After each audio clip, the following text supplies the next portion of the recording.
What's up, everybody? This is Kieran Reese, otherwise known as the Obsessed Compulsive Gamer with O.C.G, and hopefully I'm live with Metro 2033 Redux.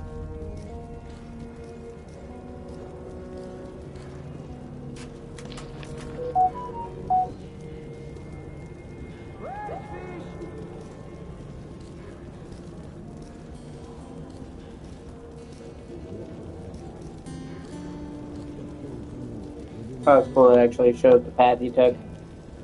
You can kind of trace it. I dig that.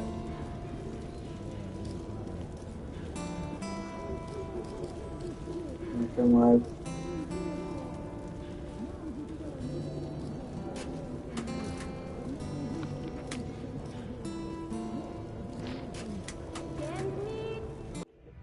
I went up again to the gloomy charm of post-apocalyptic Moscow. I was warned in Hull Station about a new squad of Nazi rangers on the surface, but I meant to fulfill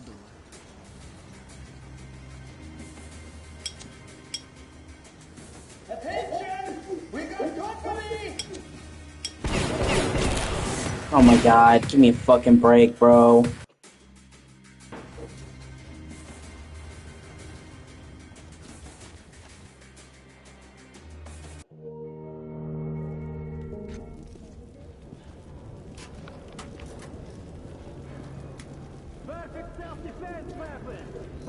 Actually, hold on, let me Google.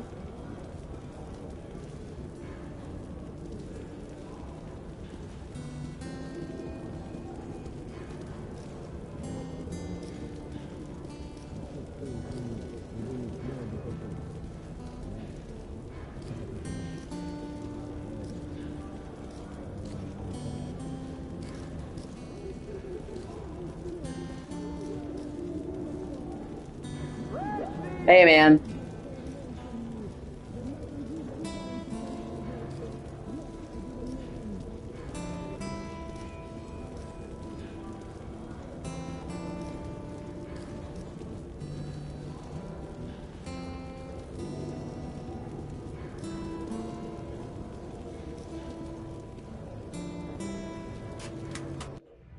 I went up again to the gloomy charm of post-apocalyptic...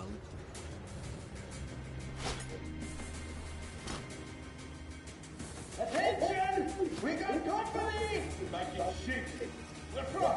There are parts of this game that made me want to fucking punch a kid. See him yet? No, he's hiding somewhere.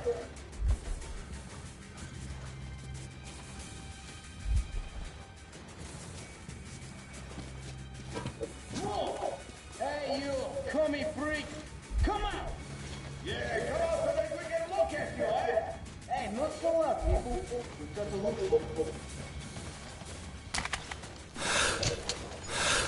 So, anything here? Where? We'll catch him in there. Casualties on the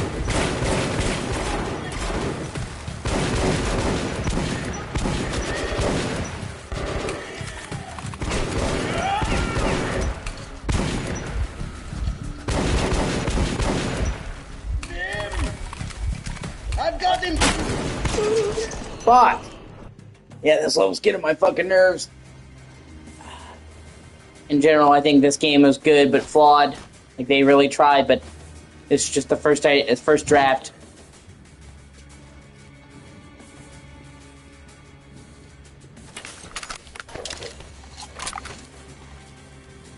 Move.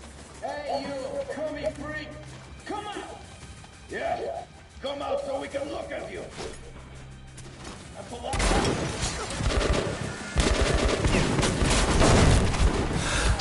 You fucking kidding me? You see what a fucking same issue I have with Stalker games, actually.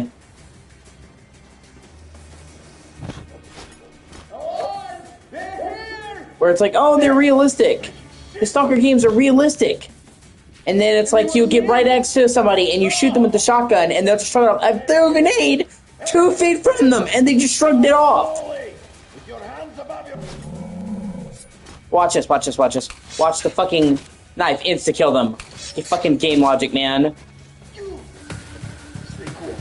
Oh no, that one didn't kill him. He's right here! We got to make him pay! Now, Comey, you're done for! You're big! Man down!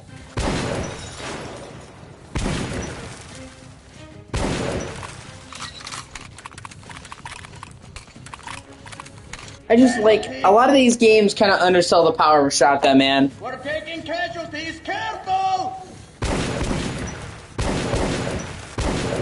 The absolute fuck you fucking room shred that a shotgun should be. I'm trying to think of the last game I played that really sold the power of a shotgun. Been a while.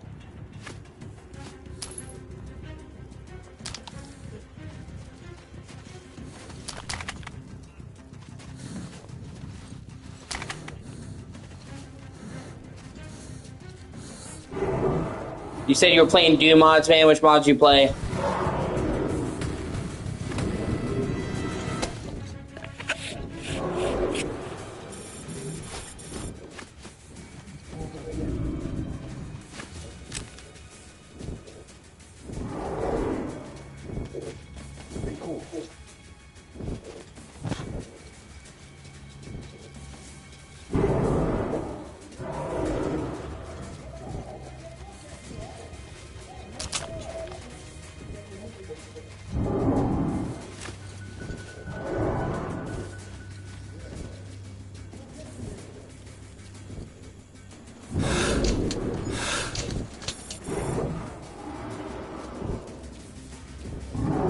Well, yeah. I mean, overall, I like the game.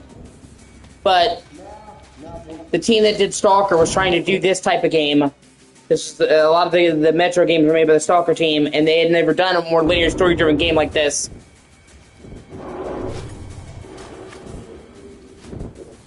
And there's parts where it shows. And I just think, just by, like, sheer dint of it, this is the weakest Metro game, just because it's the first. Last Light did everything this game did, but better. And then Metro Exodus is great. I know they're saying some people, they're going back to the Metro with 2039. I hope that doesn't mean they're abandoning the open levels of Exodus. I would actually be really upset if that was the case.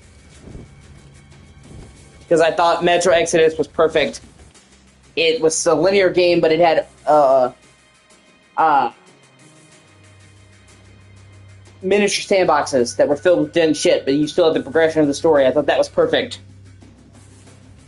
I mean, it's cool that they're going back to the Metro, but that doesn't mean they can't have those open areas either. And they've shown in the trailer, they showed several outside areas, so I'm hoping that'll be the case. Because I don't expect fucking Metro to be like Stalker, but I thought Metro Exodus, it was a good mixture. You still had the linear levels, but you got more open levels, and in particular, the one level in particular, Tega, in Metro Exodus, I would rank among the best levels in a first-person shooter game ever. You know what I'm talking about, in the forest?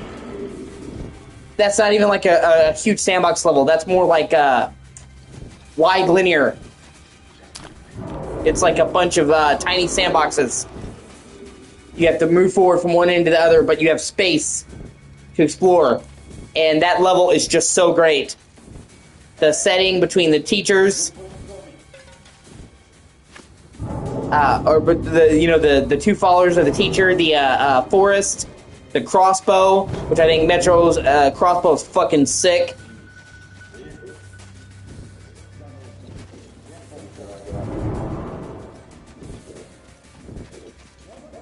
I also think it's kind of weird that we finally have a character that fully talks and it's not Artyom. Kind of missed opportunity. Like, I mean, I understand wanting to, I guess move on and do other stuff, but it's like, that was my main problem with Metro Exodus. And other things, it's like, Artyom would be so articulate and talkative during the loading screens, and then, like, during the major scenes in the game, he wouldn't talk at all. I'm like, why wouldn't you just give this actor and give him more of a role? It's like, now it's like a monkey paw. It's like, hey, we're finally having a fully voiced protagonist, but it's not Artyom.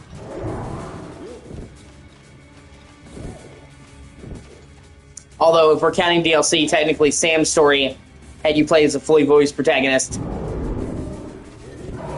But that's not in a main game, that's a DLC, so...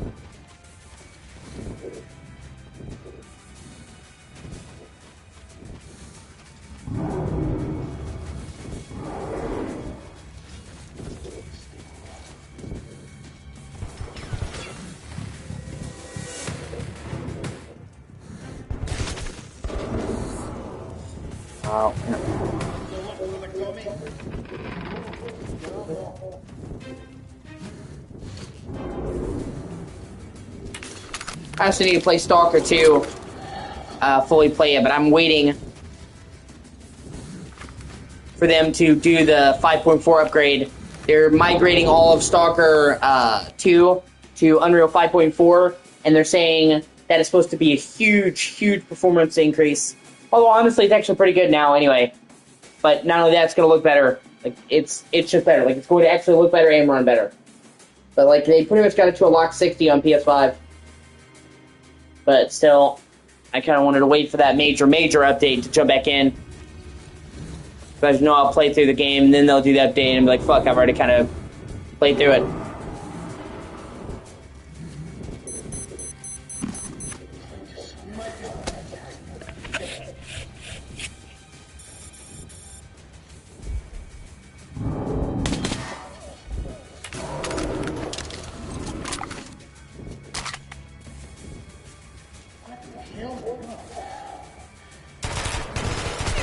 What the fuck?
Shit.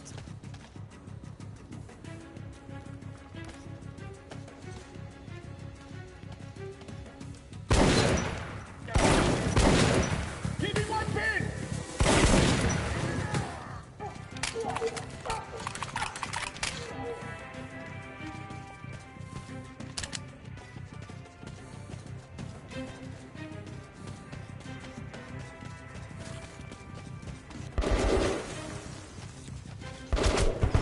Are you fucking kidding? Come on, bro.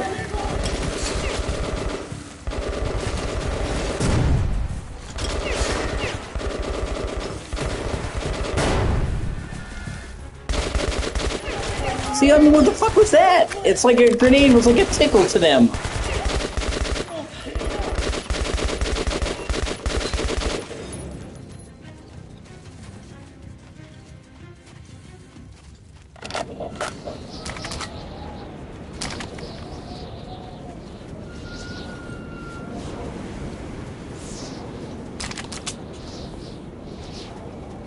Also, they better bring back the weapon system from Exodus.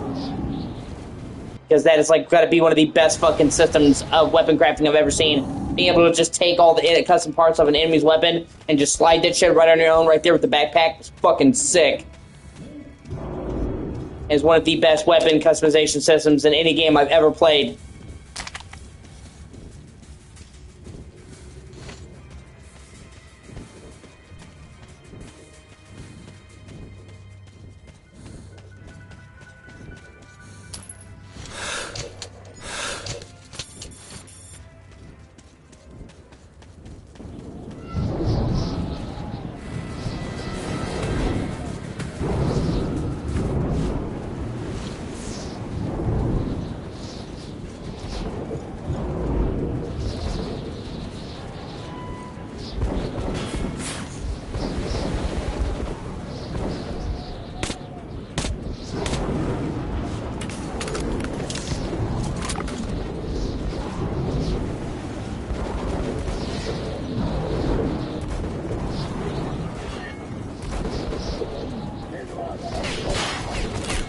love how they're shooting at me. It's like, dude, you have bigger problems.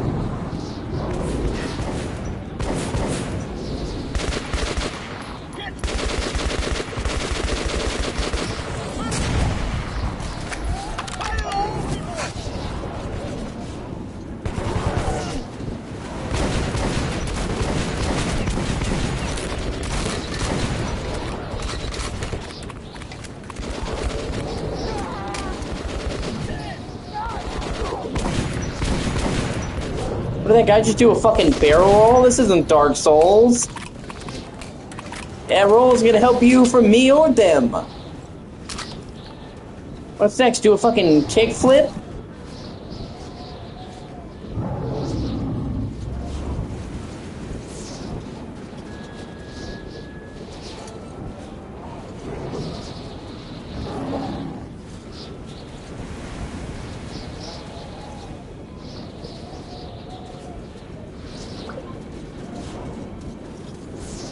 Can you imagine being in a battle like this and doing a fucking roll for realsies? Oh, God. Everyone heard that level was one of the more frustrating ones, so...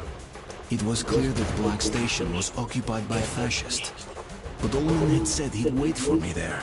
I looked it up, and apparently other people had said that level was particularly, bullshit. Oh. Because they start trying with a whole platoon of fucking Nazis, and you move, like, 1 second down. And they said, the loading screen tip was, you don't have to fight anybody if you avoid them. How? They have a searchlight, like 10 dudes all crossing the area, and the only way up is by the fucking searchlight. And if you take out the searchlight, other enemies say he found you. I sat there trying to find a way to sneak past them. Couldn't do it. Who is it? Surrender and you won't get hurt. I swear.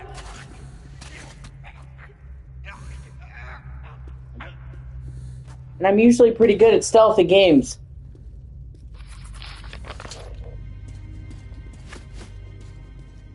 What took you so long? Where's Pavel? Did he...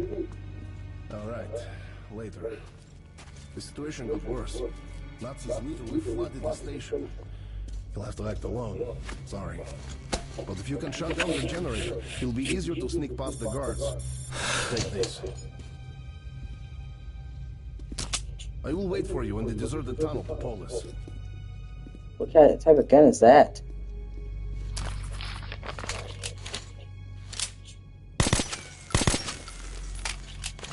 Oh, it's silenced.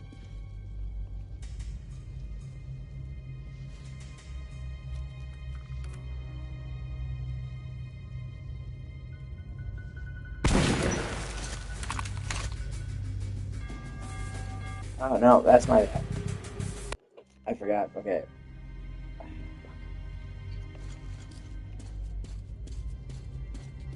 What took you so long? Where's Pavel? Did he... Alright, later. The situation got worse. Nazis literally flooded the station.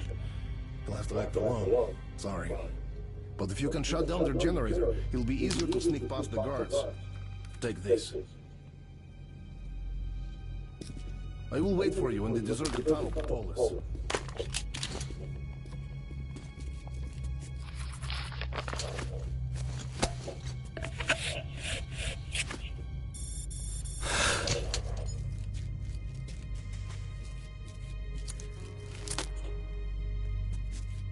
How's your family?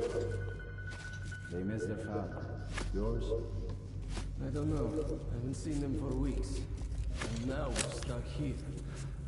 Yeah. Who needs all that? Uh-huh. And who is gonna feed your children, huh? Sturbenführer, perhaps? What the life? What's that? Fuck hands.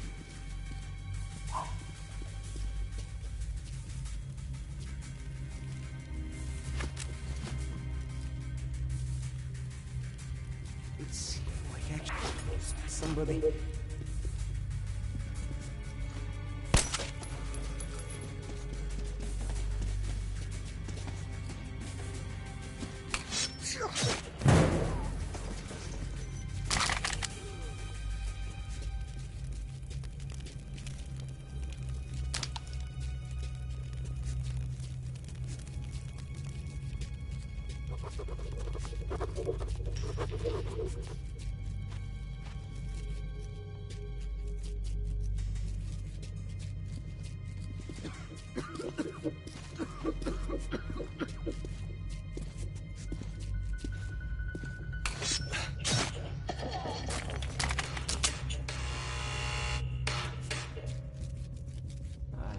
take this shit much longer.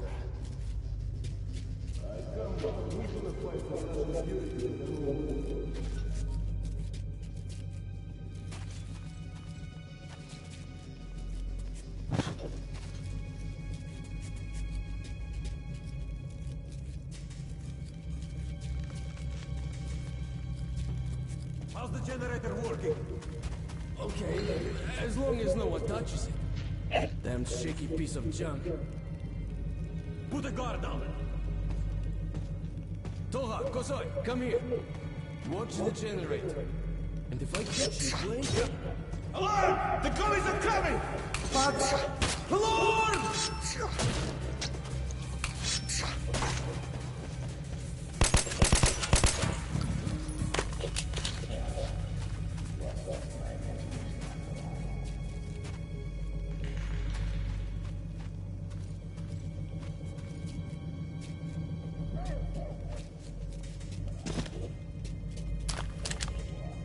Oh, what the fuck is that? Yeah, that actually looks kind of fancy. Hold on to that.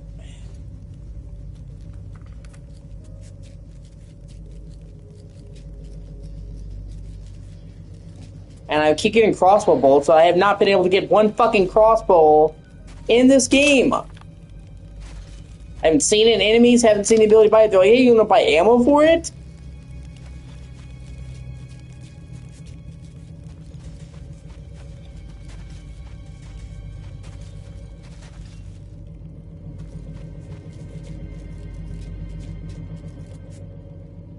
Like, sure, yeah, let me buy ammo for a gun I can't find.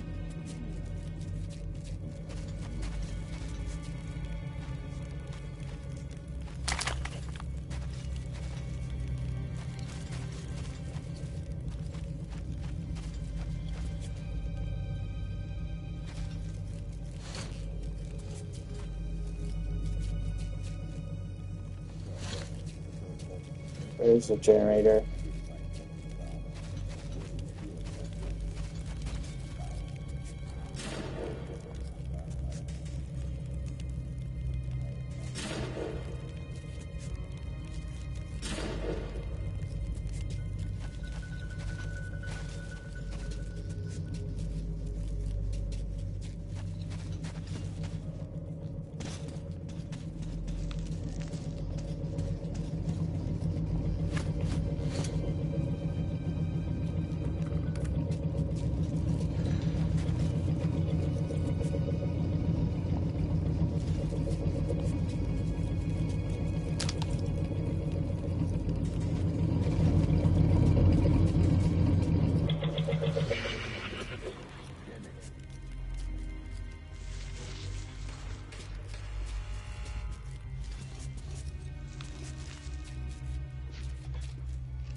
Everyone's a veteran.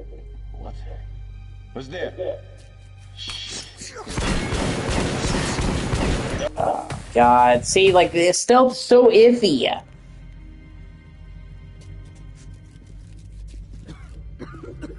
Seriously, and they made me fuck a duck.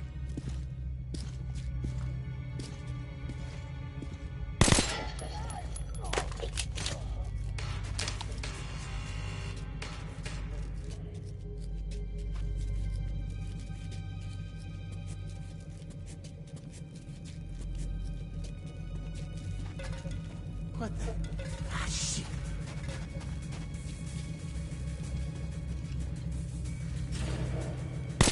Alarm! It's coming!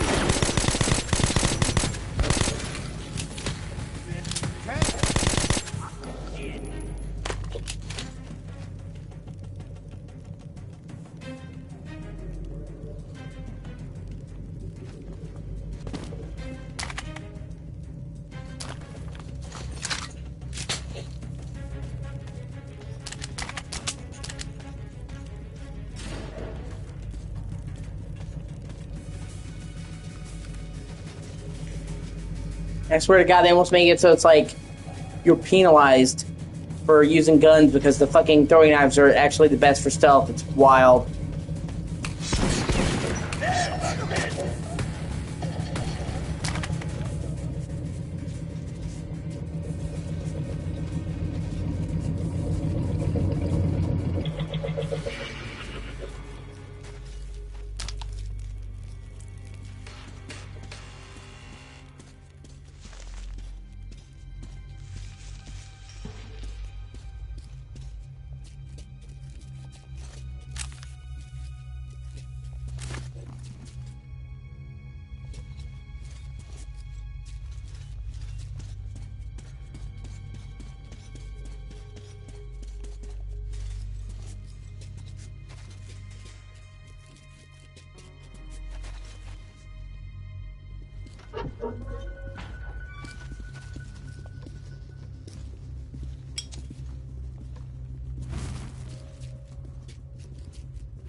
Actually.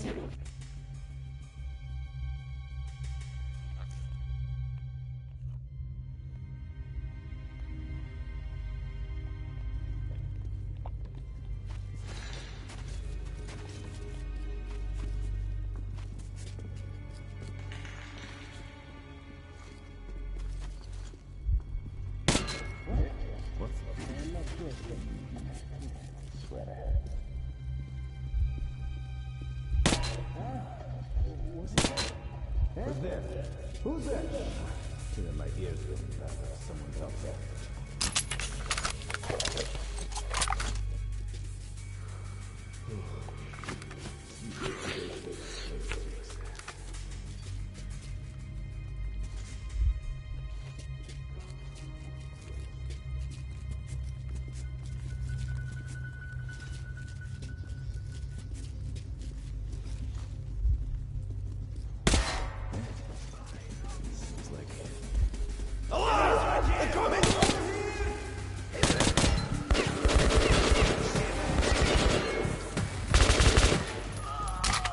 Oh shit.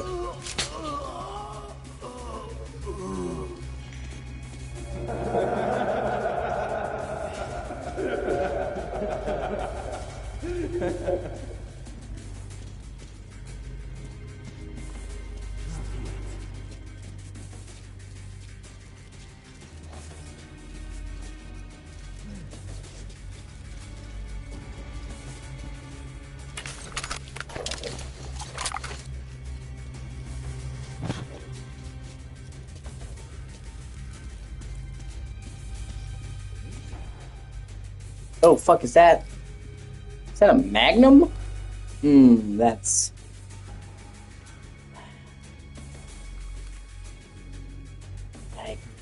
yeah, fuck, I kind of really want to give that a go.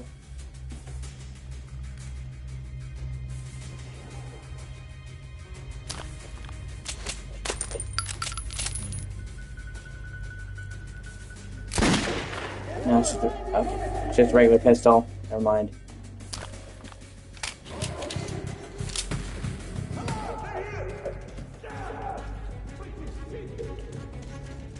Anyone see him?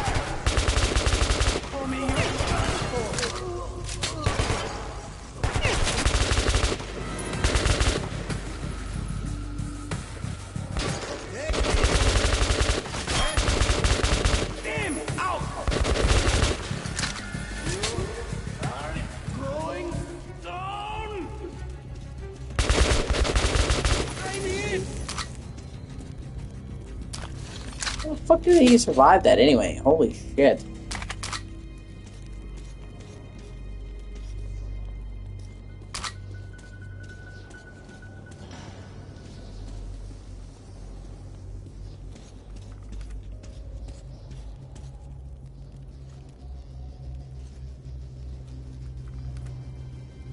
Yeah, I'm gonna pick the shotgun back up because I already have the one-silenced weapon. It's better. Actually, what type of gun is this? Oh no, it's a bastard gun. Never mind. One of them had a shotgun, I thought. Here we go. That gun he gave me was good, and it would have been fine if I didn't already have a silenced gun, but it can't beat the fucking... fuck, I forget what it's called, but the air pellet gun.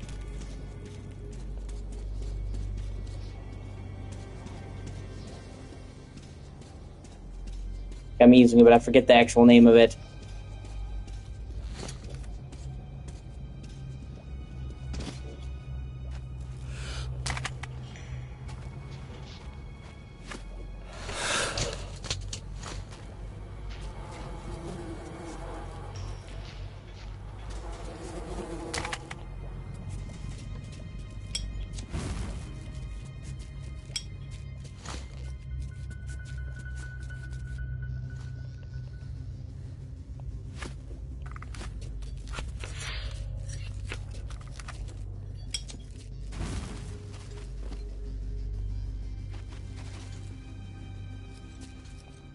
I see you.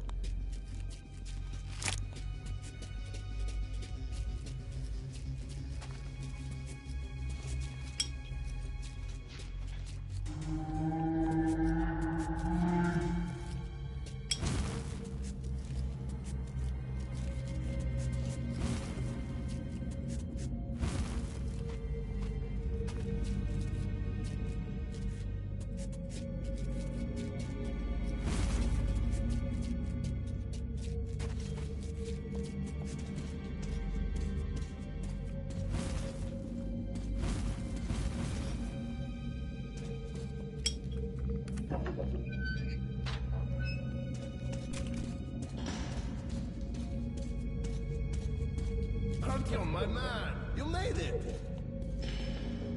Here, climb in here and rest.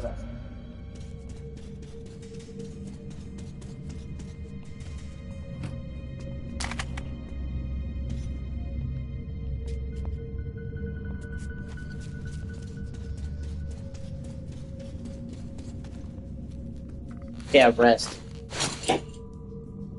We'll reach Polis soon.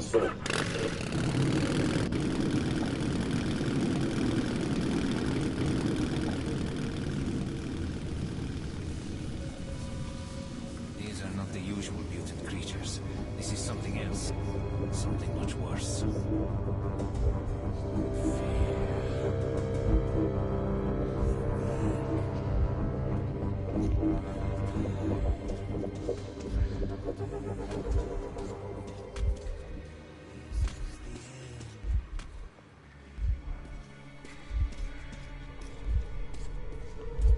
Even children hated by their parents try to love and understand them. We wish to understand you and help you. Yeah, it's such a shame that...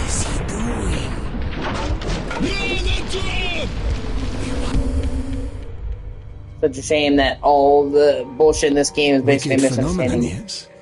But, you know, it's not any more evil than, say, fire. It all depends on your point of view. Try to get a better understanding of things before you make your judgment. Let's move out now. It's not safe here. God in heaven, but what you mean God in heaven, only God in heaven, not going to sing for anyone else. It's God hard in to heaven, Jesus. describe my feelings at that moment. Exhausted, yes, but joyful. I had made it. Once I delivered Hunter's message.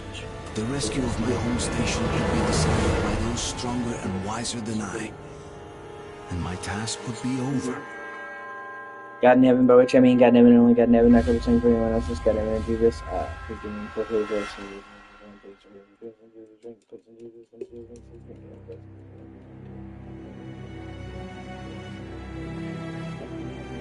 Alright. Hey, you at the rail car! Stop the engine! Green lasers, that's how you know they're fucking serious. Oh, we're Nazis coming to take your station. Hey man, is that you? You're lucky Petrovich isn't here. He's not a man for jokes. Who's that with you? He's from the northern frontier. I'm escorting him from the Black Station. All right, come on through.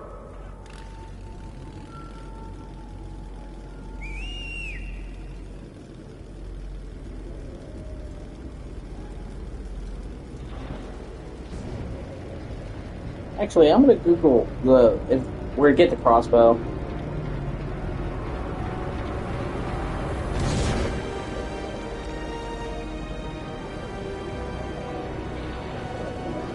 Oh yeah, that's when he goes to Polis and meets the Rangers.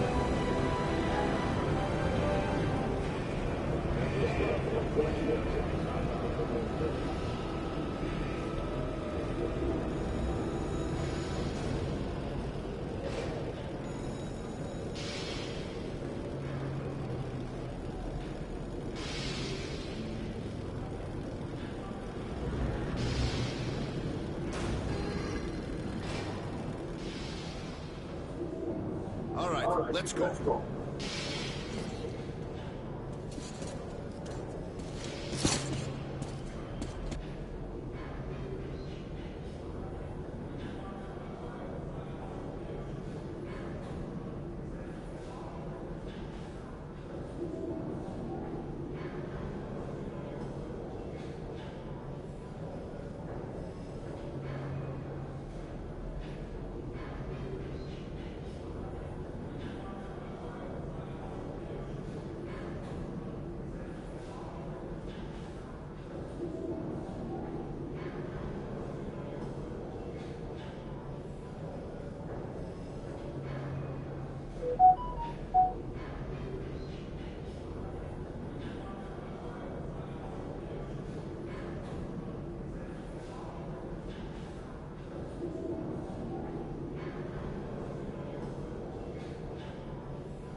Need ammo? Ask me.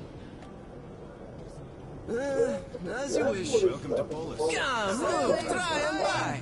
You've come a long way, young man. Where exactly are you from? He's from the exhibition. What, can't he speak for himself? Look, Captain. It's the kid's first time. Take it. Just one of those left. And he's carrying Hunter's message from Miller. So cut him some slack, huh? All right. Get changed. For you. Just buy and You're shoot. here. We'll be safe here. You get it back sparkling clean. You go ahead and take some rest, Artyom, and I'll go find Miller. I hope he's not out on a mission. By the way, don't forget to Nice send gun. down in the long You hall. won't regret buying your purchase. I won't. You pain in the ass. Would you rather have two-headed kids? Idiots.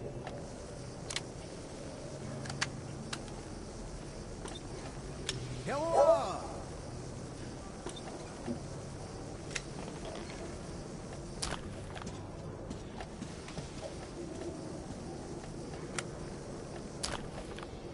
I wanna go pee. Too Great. Now you have to wait. Actually, I'm kind of interested to check out the big gun and compare that to the shotgun. Waiting for them at the block station. Oh, and by the way, the Nazis did find Take it! Just one of those left! creeping closer to us.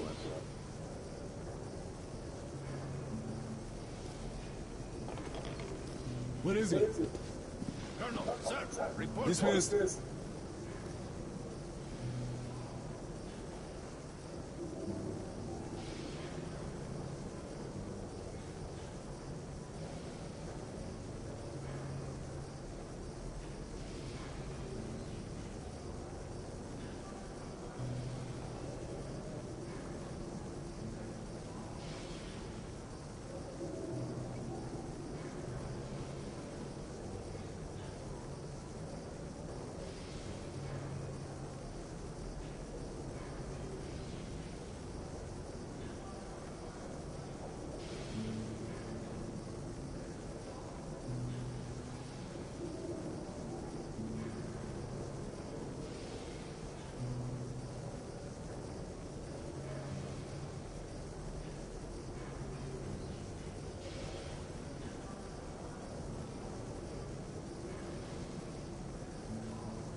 Yeah.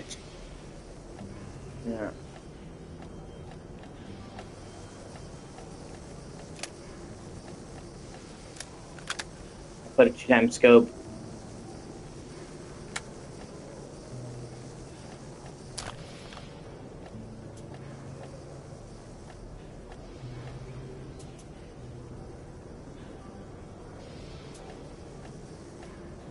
Artyom, I'm Mila. Where is the message from Hunter? This way.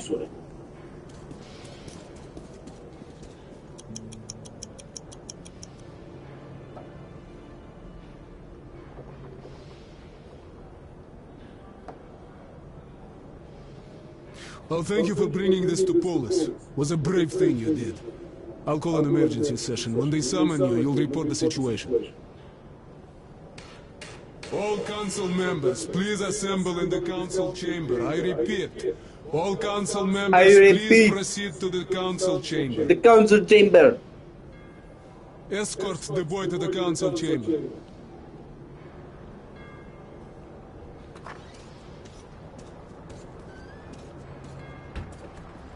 Look, man, why the fuck do you always drink so much?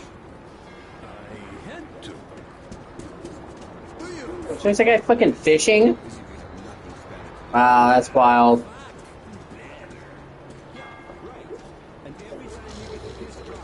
Stop bothering me! Wait a bit. You can't go in there. It's a high danger zone. Nothing is going to Rosa. You got great statues and stuff. Well, it's good to see people who got bling. You are always blessed. Anyways, so we had a few more people move. Your word said.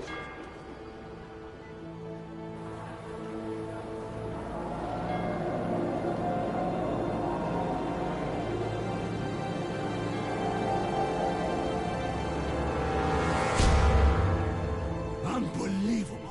Unbelievable. Artyom, I'm stunned that the council has refused to help your station. I'm ashamed that they lack the courage you have already shown. But Polis is not the whole metro. There still are people who will rise up and fight the threat of the Dark Ones. Okay. Listen carefully. The Rangers have found several well-preserved missile bases near the city. Some could probably be activated and deliver a missile strike against the Dark Ones. The problem is that the missiles are supposed to be launched from the command center, D6, but we don't know where that is, or if it's operational. However, we do know where that information can be found. There's a huge library on the surface. Dangerous place, but it contains a secret military archive. We must go there. Okay, we'll split up now to avoid the tension. You'll go up from here. I've already arranged that. When you've made your way to the library entrance, I'll be there waiting for you. Okay? Hey, Artyom, be careful. Ah, one more thing. When we go back, we'll head straight for Sparta base. My rangers will meet us there.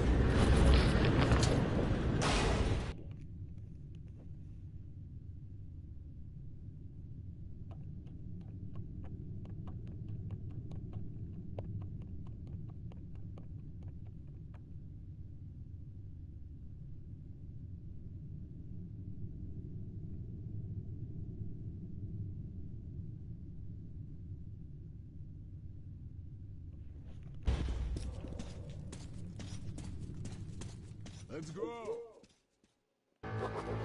The Council's decision shocked me, but Miller's plan gave me hope.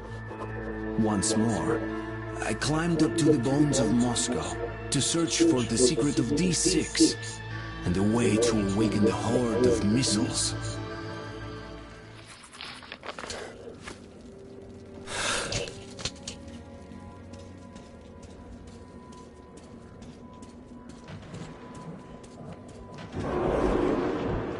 Oh, terrific.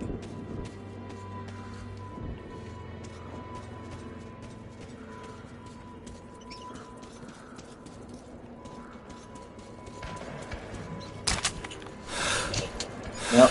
God.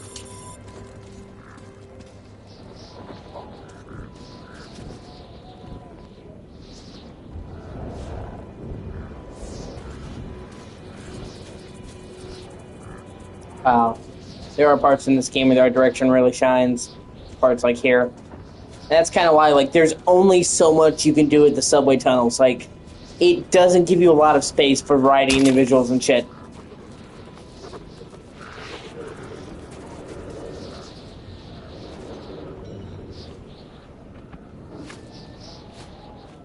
Oh, fuck. Here we go. Mutants.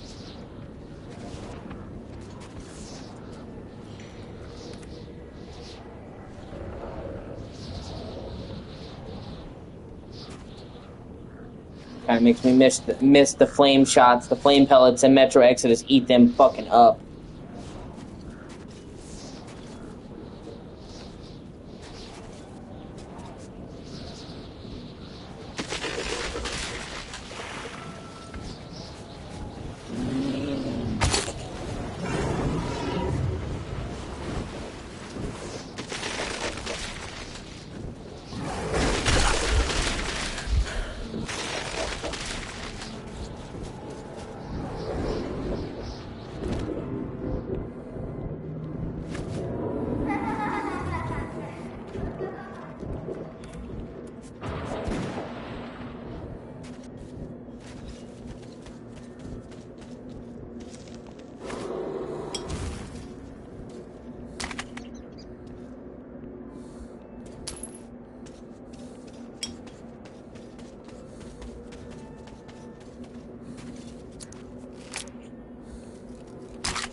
Oh, that's right.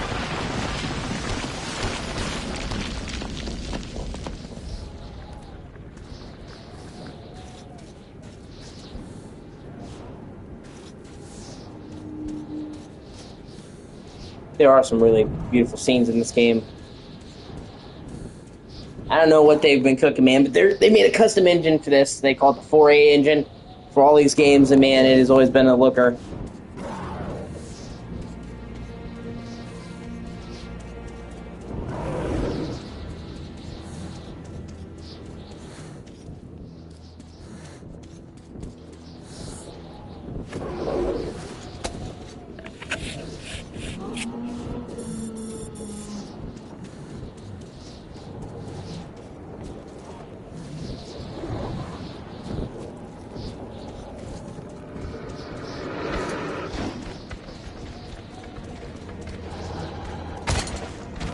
Oh, shit.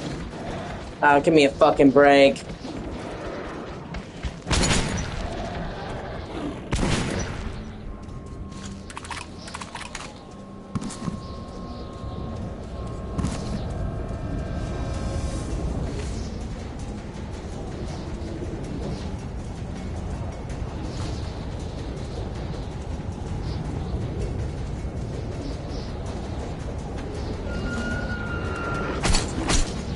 Seriously?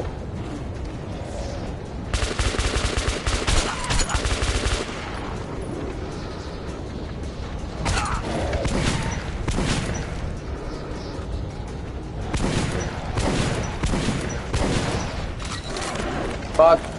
Fuck, fuck, fuck, fuck. Fucking mutants. You think you're better than me just because you can take more G's?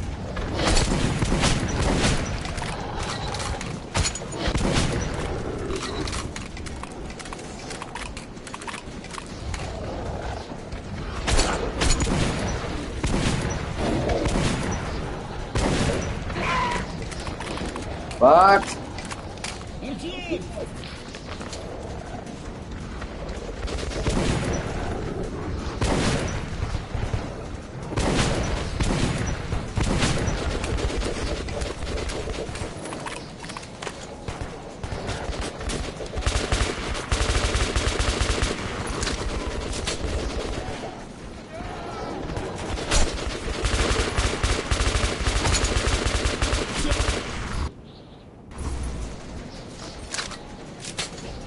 Yes, took your sweet fucking time.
Makes you wonder how many of these fuckers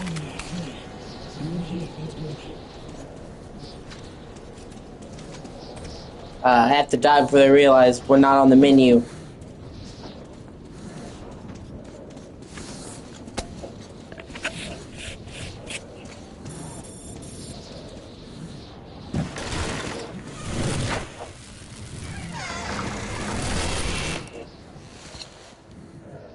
Let's go, guys.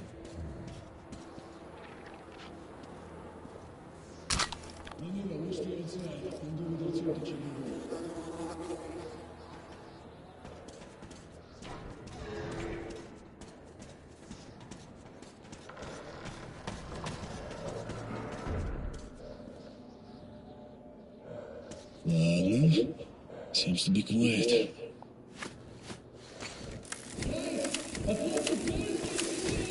Oh, fuck.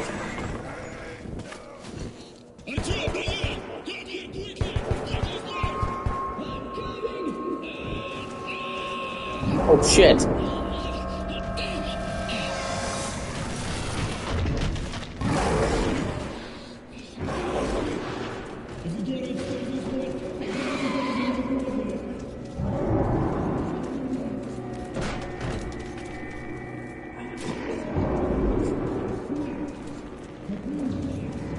Oh yeah, I forgot about these weird tentacle growth things.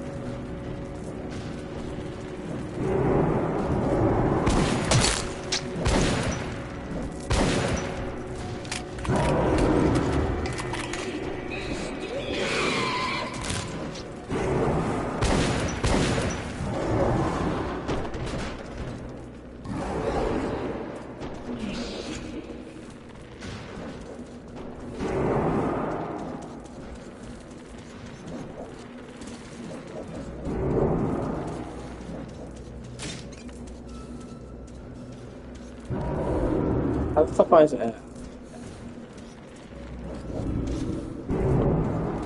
Hey, how's it going, Chris? Good to see you, man.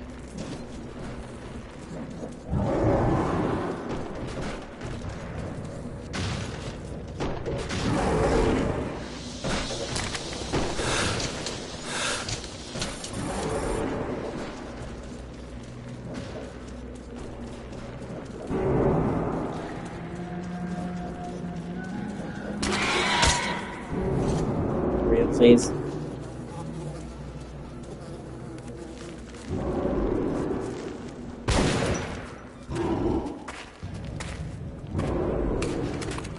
Yeah, I think it's a good game, but it definitely has issues that get on my nerves. It's a first draft.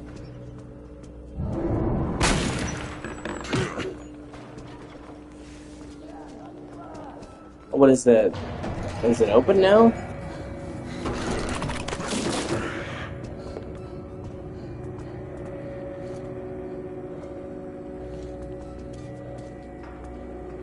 Don't go anywhere. We'll come for you on our way back.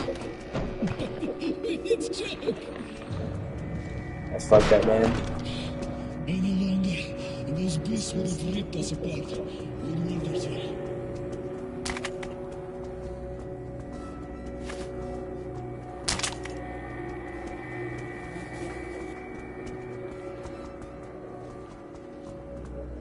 That's all. Come take a look.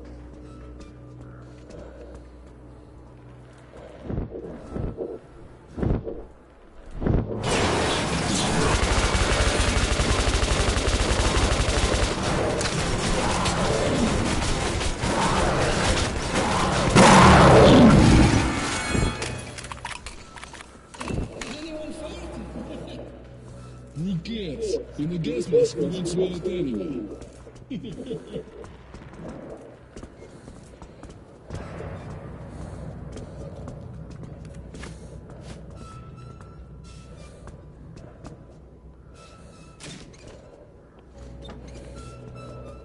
Antoine, check rooms on the sides. Maybe you can see how to open it. You're doing great.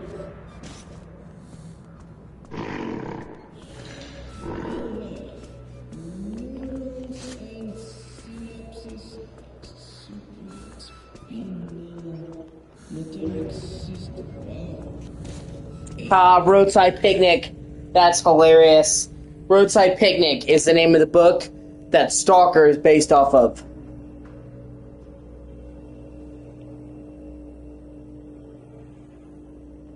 Which is made by the same people. A bunch of the people from Stalker went on to do Metro.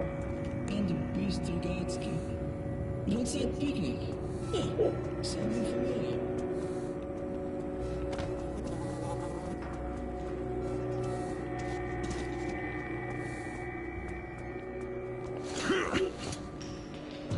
See, it's like I'm supposed to go through the door.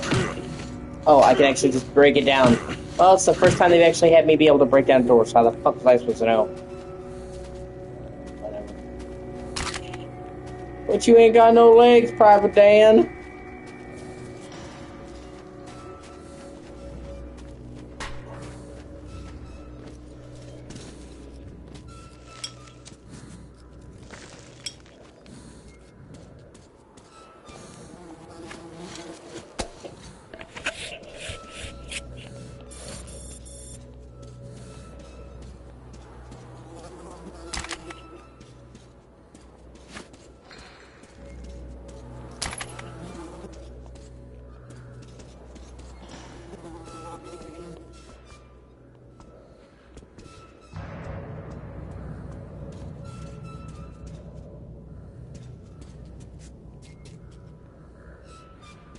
And it was a pretty, I'm sure it will. They've never made a bad Metro game. Metro 2039 was a bit rough around the edges, but it was good overall. Last Light was even better, and then I just had to see more. And then apparently they did a Metro VR game, Metro Awakening. That was pretty good. I have not played it as I don't have VR, but I've heard it was a good VR game, and a proper Metro game. So I love that's the Kremlin, man. super cool. I don't think they are gonna start making bad Metro games now. My only concern is I hope they keep the direction they were going with Exodus. I liked how you had the big sandbox levels in Exodus. I don't need it to be open world, and I don't need it to be like Far Cry, but I like the more open sandboxy levels in Exodus. And I know they're returning to Russia in the Metro because they had a kind of like on the road thing with Exodus. But with the new 2039, they're going back to the Metro. But that doesn't mean they have to get rid of the outdoor sandboxy levels, so I hope they keep those. And as for, you know, some of the other stuff, I don't know. What we saw of Metro 2039 didn't really give me a chance to do a lot. Like it was basically like a proof of concept, because we saw like virtually no gameplay. And then we saw like the trailer showed just like a bunch of scattered story stuff, like a vision. But it's hard to make heads or tails of that, you know what I mean? It's not like an actual look at here's what the game's going to be and the story's going to be. It's more like a vision thing. It's weird. You know what I mean? The trailer isn't like one scene. It's like a bunch of scenes that presumably will be in the game, but it's fast forwards to him almost like he's having a dream. But that doesn't really make me have heads or tails of the story, so...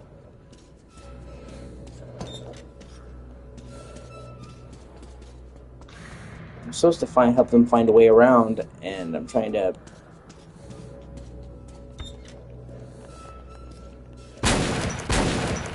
Oh.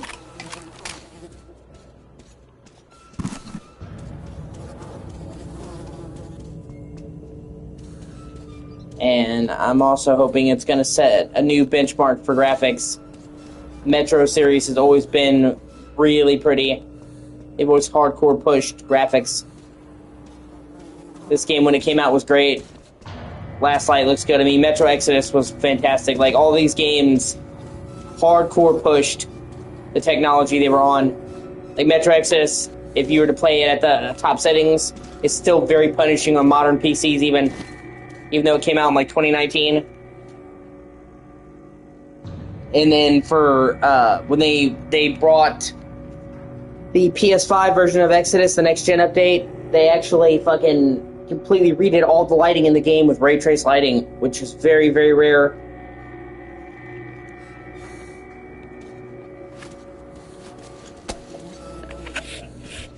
Normally, ray trace lighting is like, lighting here and there. It's not all the lights in the game. And the reason they were able to accomplish that is because, well, I mean, the reason why that hasn't been done a lot is for a lot of reasons. See, it's one of those things where, technically speaking, a lot more games... well, I'm trying to figure out the way to put it. But basically, most games do ray trace lighting on top of the lighting that's already there. So that's one of the reasons why ray tracing can be very taxing on your system, because it's running two lighting systems. When they did the Metro Exodus PS5 version, which I'll be going through after I play through this, I'm doing the whole series. When they did that, one of the reasons they were able to make it run at 60 FPS on PS5, even though all the lighting was ray traced, is because they removed all the lighting from the rest of the game, so they were just running the ray trace lighting. But conversely, the reason why most game companies don't do that is because if you take all the lights and you make them all ray traced, then that means you're either A, having to make two different lighting schemes for the whole game to accommodate everybody, or B, you make it so that only people who can run ray tracing can do that. And a lot of people's PCs still probably aren't good enough to do really good ray tracing. So that seems like, oh, just remove the regular lighting and replace it with ray tracing. But yeah, that's not... It worked in Metro's favor, but it's not something you can just do. Unless you literally want to... Basically, like I said, you either have to make it so that only ray traced... only people who can run it can play it, or you do two different completely sets of lighting, and that like doubles your work. So, and also with Metro Exodus, that was a game 2 years later they were doing it, so they had already finished work on the game. They weren't making both those in tandem. But yeah, I think we're going to see ray trace lighting get a lot heavier, a lot better as time progresses. We're just, it's kind of... it was a new technology. When you have a new technology, you have to get used to it. And I think, like, this generation, we just had the infancy of ray trace lighting. And ray trace lighting is good, but it's still in its infancy, and it's like able to run, but it's very expensive to run, so a lot of console games skipped it, obviously. I think when we get to like PS6 and Xbox, whatever the fuck they call it, because Xbox chooses dumb names for consoles, we're gonna see, maybe they'll call it Xbox 2, we're gonna see a lot more games be ray traced.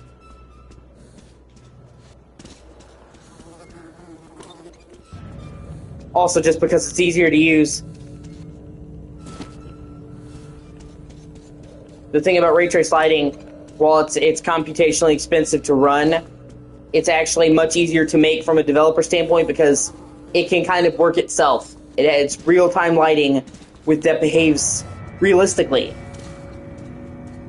So, with most games, they have to make every light source by hand and tweak it and tweak it and tweak it and tweak it and tweak it and tweak it to get it to work. Every light source. That could take a lot of fucking time, especially in an open world game.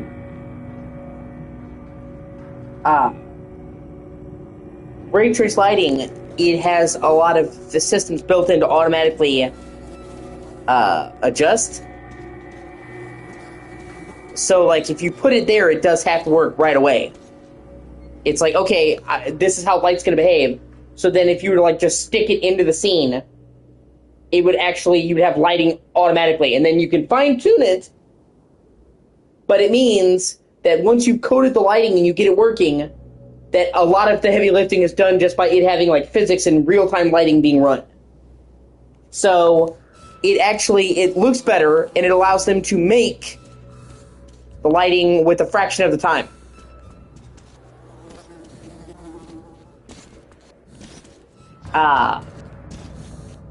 Like, for example, Assassin's Creed Shadows went to all ray trace lighting,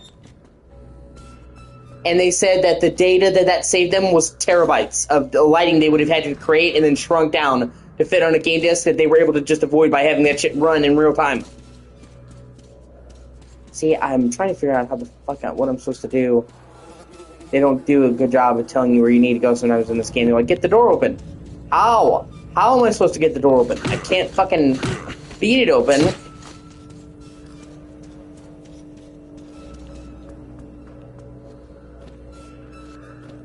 Maybe I'm supposed to... I don't fucking know, dude. It's back the way I came. Yeah, they consistently... It makes it easier.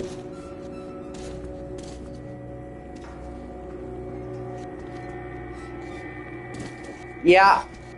Well, we're making headway in that. Not as much headway as I would like, but we're making headway in that. Sony on PS4 pretty much completely gave up backwards compatibility.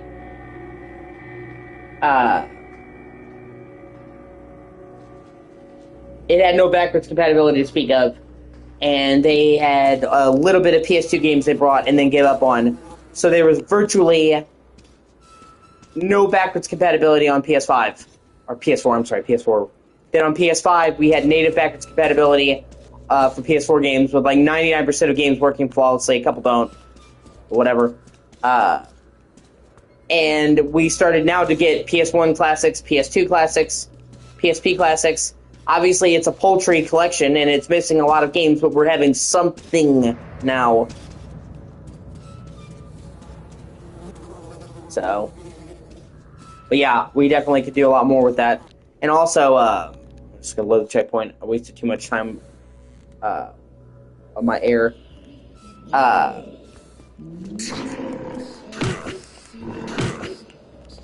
So, yeah, we've already made a lot of headway. But yeah, there's so many games, and some of it I just don't understand. I honestly don't understand their decisions. Like, there's a lot of games that people would like to be brought to the classics library that they probably couldn't, or couldn't without quite a bit of work because of rights issues. Just because it was a big PS2 game, or, you know, PS1 or PSP, Sony may not have the rights. So it's like, even if they wanted to bring it, they'd have to negotiate and all that shit. Some companies don't want to do it. So, like, everybody's like, bring this game, bring that game. And some of it's a rights issue. They can't. Same with Xbox, when they did 360 backwards compatibility. A lot of games didn't come to the 360 backwards compatibility, but it wasn't because Microsoft didn't want them. Oh. I'm supposed to shoot the chandelier. Whatever. It wasn't because Microsoft didn't want them. It's because the rights. People didn't want to negotiate. They didn't want to bring them. You know? It's like everybody wanted the Spider-Man games to be backwards compatible on there, but they had a huge rights issue with that, with multiple people having the rights. So, but there's a lot of games that Sony could bring to the PS Classics lineup that they own outright, that there would be no legal stuff, and they would make a ton of money, so it's like, why have you not? All the Ratchet & Clank games. Yeah, you can PS stream them on PS Now. Fuck that. PS Now fucking sucks. And that's aside from the thing that I want to own the games. They own the fucking rights to Ratchet & Clank. Sony does. There's literally fucking nothing stopping them from bringing all of the PS2 Ratchet & Clank games to PS4 and PS5. Those are hugely important PS games. So,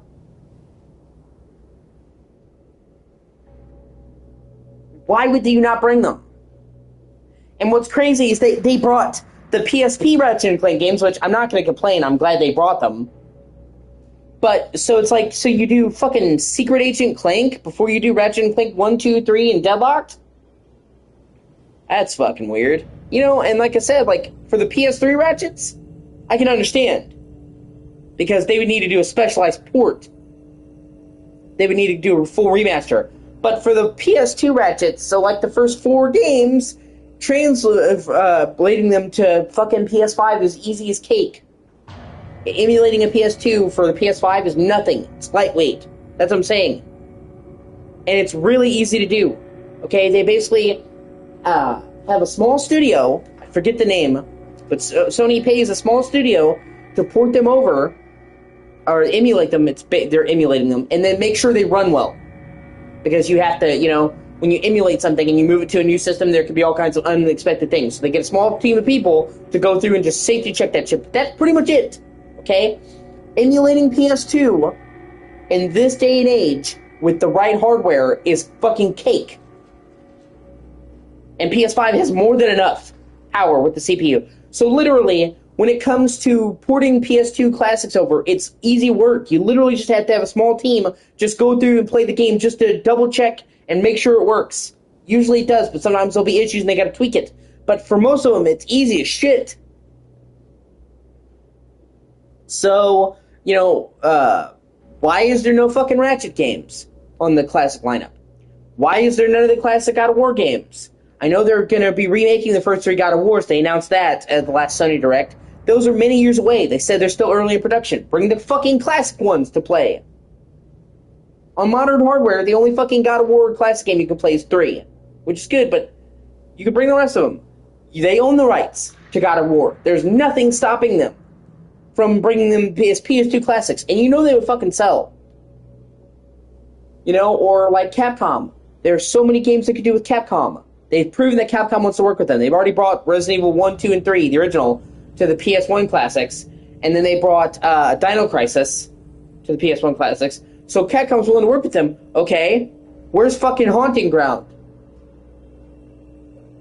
You know, like, there's so many, and, you know, I go on a rant. I know, it's my TED Talk.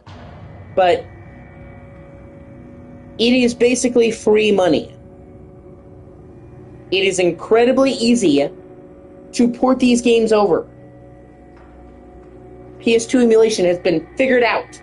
It's really fucking easy, okay? Like I said, you just need a small team of people just to go through the game and debug that shit and make sure it works. Most of them will work 100%, but you know there are issues to crop up, so you gotta fix them, okay? But literally, other than something that like a 10-man team could do, that's it, okay? So it's actually very cheap to bring these PS2 games over. Maybe a couple $1,000s a piece. Okay? Let's say a couple $100,000. That just seems like pushing it. It's very small money. Like I said, you're basically just paying for the QA, the debugging.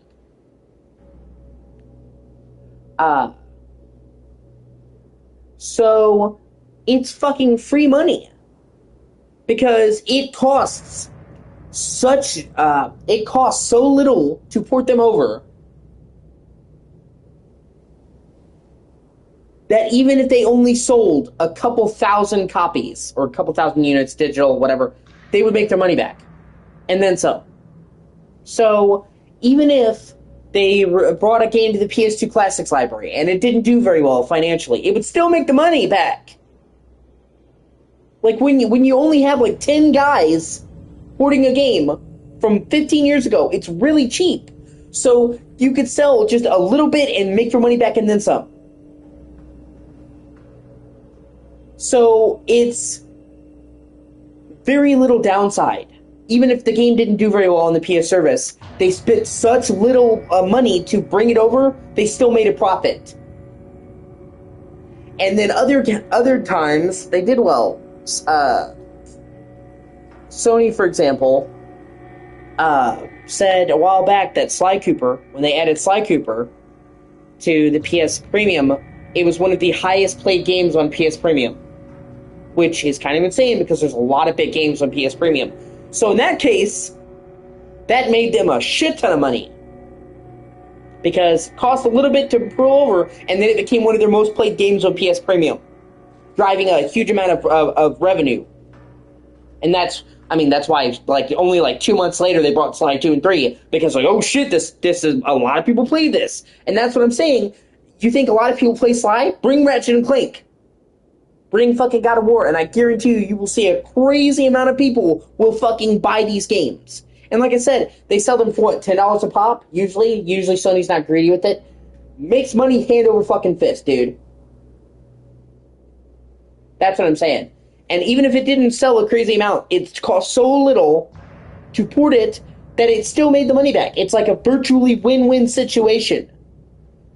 That's what I'm saying. So it's like, if I only spent a couple $1,000s to bring this over, and I only sold like a couple of 1,000 copies, you still made my money back and then some.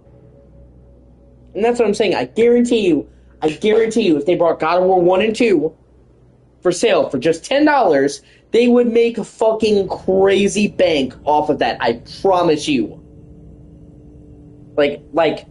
I'm guarantee you it would shoot up to be one of the highest selling games on the PS Premium. I promise. And it costs nothing. So that's what I'm saying. It's like,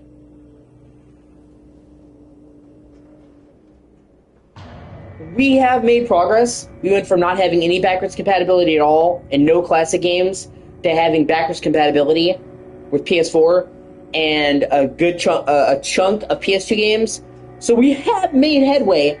But I'm saying at this point, we should have, like, every major Sony game that they own from PS2 available on modern storefronts. And that's what I'm saying. Like, Silent Hill. Everybody wants Silent Hill. I would like Silent Hill. They have to negotiate the rights. God of War, they fucking don't. They own it. Ratchet and Clank, they don't. They own it. Jak and Daxter, they don't. They own it. So, it's like I said, it's free fucking money to be made, man. PS1, PS2, PSP. And so, like, sometimes their decisions fucking baffle me. Because, like, okay, this month we got Wild Arms 4, which I'm gonna get that eventually. It's like $10. I'm a big fan of the Wild Arms, and I'm actually really happy they're bringing the Wild Arms series back. They actually have nearly the whole Wild Arms series available now. There's 2 more I'd like to see them do. The remake of Wild Arms 1, and then Wild Arms 5. Wild Arms 5 is one of the rarest PS2 games. physically, like physical copies. So it'd be really great if they made a legal way to get that. Hopefully they will. They brought the rest. But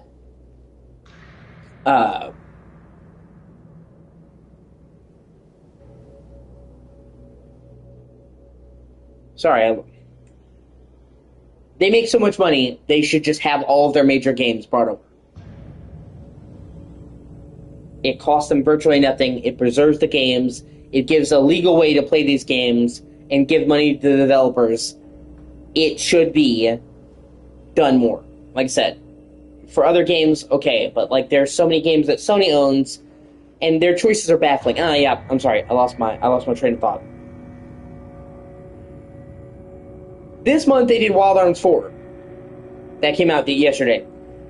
Last month they did fucking Wall-E, the movie game. Okay. Besides the fact nobody fucking asked for Wall-E. I'm gonna find the person who said, you know what, of all the PS2 games that we can bring over from the classics library, arguably one of the greatest fucking rosters in gaming. Wall-E. I want Wall-E the movie game. 2, they had to negotiate the rights with Disney. So it's like, you're telling me that of all the games that they could have chose to bring to the service that they owned, they reached out to Disney and they brought fucking Wall-E. That's what I'm saying. They had to get the rights from Disney. Well, so that's what I'm saying. Think about that, okay? We could bring Ratchet and Clank or God of War. We own the rights. Therefore, we don't have to license shit. Or we could pay Disney for Wall-E. And the fact that they would actually choose Wall-E over God of War or Ratchet and Clank is fucking insane. Yeah, they did. Yeah, for PS3 they did. But I'm saying, I mean, and for PS5 they have too, but I'm saying, for last month, Wall-E was the only classic game that came that month. Literally, that was it. You didn't get a PS1 game, you didn't get a fucking PS2 game or a PSP game, you got fucking Wall-E. And I remember, like, every month I'll check, because I usually don't have a PS Premium, but I'll buy the games. They're usually cheap, so if it's a good PS2 game, I'll buy it on the Classic Library. I believe in supporting old games. And I don't want to rent them, I'll own them. Like, Wild Arms 4 came yesterday. It's $10. Next time I get some money, I'm going to buy that. I want to support that, and the more Wild Arms we get, the better. Hopefully they eventually bring all of the Wild Arm games to my console. There's one, there's a PSP one that they haven't done. So the remake of the first game, Alter Code F, Wild Arms 5, and then is it XF that's a PSP game? Those 3, but they've now brought most of the Wild Arms games. So that's now, alright, man. It's good to see you, Chris. For what I'm saying is, so now you can play most of the Wild Arms games legitimately, and that's helped bring Wild Arms back to life. There's a whole new generation of people that can now play Wild Arms. That's fucking great. And that's what I'm saying. Yeah. I'm just pointing out how fucking batshit crazy it is that they brought Wall-E to the service. They had to actually reach out to Disney and reach a licensing arrangement and sign a deal to make that happen. Whereas Ratchet and Clank, God of War, plenty of other PS1, PS2, PSP games Sony owns. So they would have to license them. So they went to more effort to bring shittier games. That's what I'm saying. And that month, that was the only one. That's, like, I was baffled when I saw that, dude. Like, that's, you know. And they brought a disturbing amount of those Disney games. Disney, Pixar's Up. Oh, yeah, that everybody wants to play Up, the game. Okay, like Toy Story 2, Toy Story 3, gotcha, okay? That's a movie game, but people really like Toy Story. Fucking Up? Who wanted to play Wall-E? And I got into an argument with Alex the other day, because Alex was just like, well, their selection isn't half bad. I'm like, no, it's not half bad, but it's not nearly as good as it could be. Like I said, at this point, we should have all of the Sony-owned PS2 games up on the service. There is, like, virtually no excuse for that. It is piss easy to port them to PS5. It's cheap. They own the fucking rights. Literally, it would take a couple... I shit you not. It would take a couple $1,000s a piece for each Ratchet & Clank game on PS2 to be ported to PS5. Okay? And I guarantee you, they would make a 15-to-1 profit margin on that. I guarantee you, if you just put, like, Ratchet & Clank 1 up on the service, people will download the shit like crazy. People love fucking Ratchet. God of War, guarantee you, that would make them crazy bank.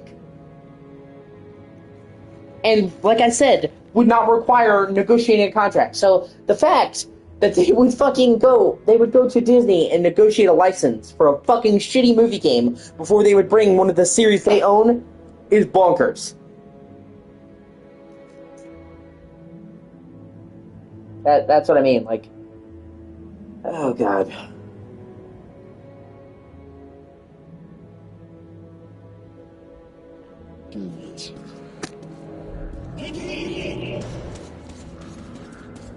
Yeah. Dude, most of the games are mid. Most Disney games are mid, bro. Like, they're usually all movie games. Movie games fucking suck. Okay? It's a rare exception. It's a rare exception when a movie game doesn't suck, man. Toy Story, the game, is one of those exceptions. Oh, hey, Felipe, it's good to see you. Yeah, there you go. Aladdin for Genesis is really good. That's because it was actually made by Kenji Ifune, the guy who did Mega Man. And Capcom made that, so Capcom makes good shit. And there's a couple other Disney games that were really good. Darkwing Duck for NES, that was made by Capcom. That was actually a good game. In that case, they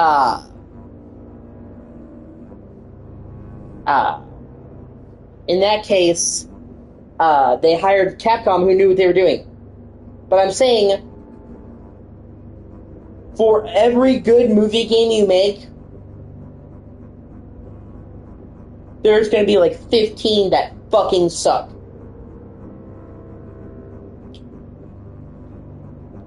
And see, dude, you're gonna make me have a fucking TED talk.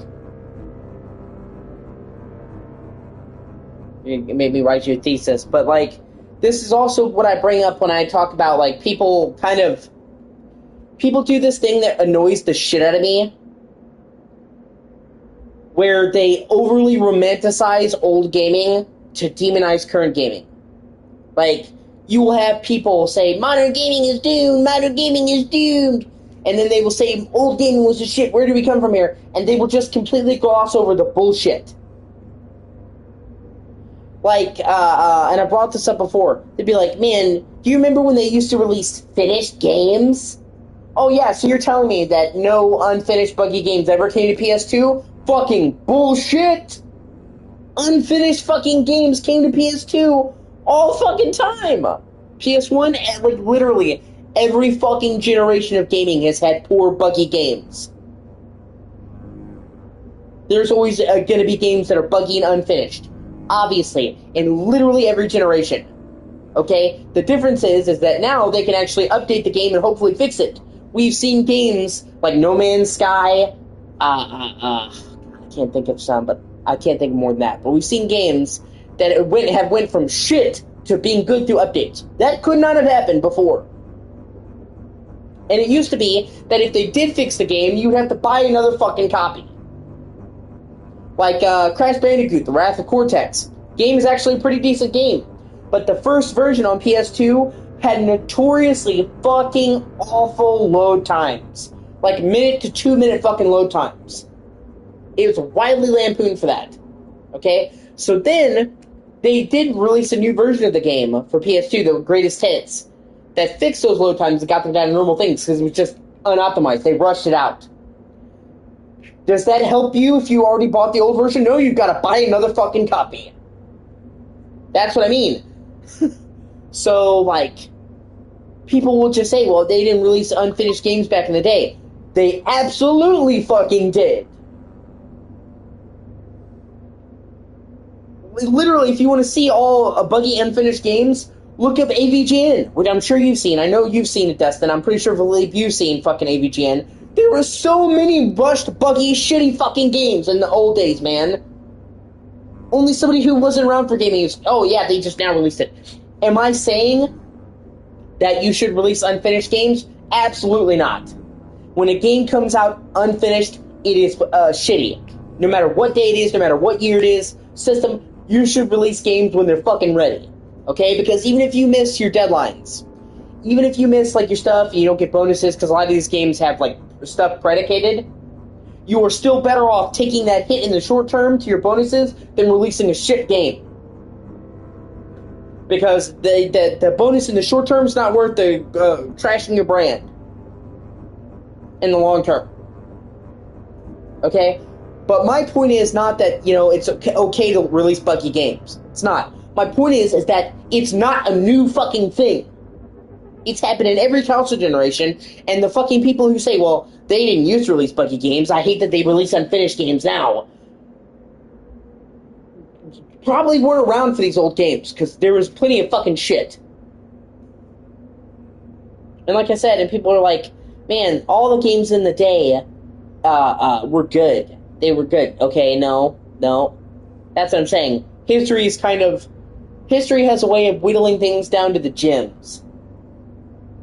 When somebody is sitting there talking about PS2, they're talking about the games they like.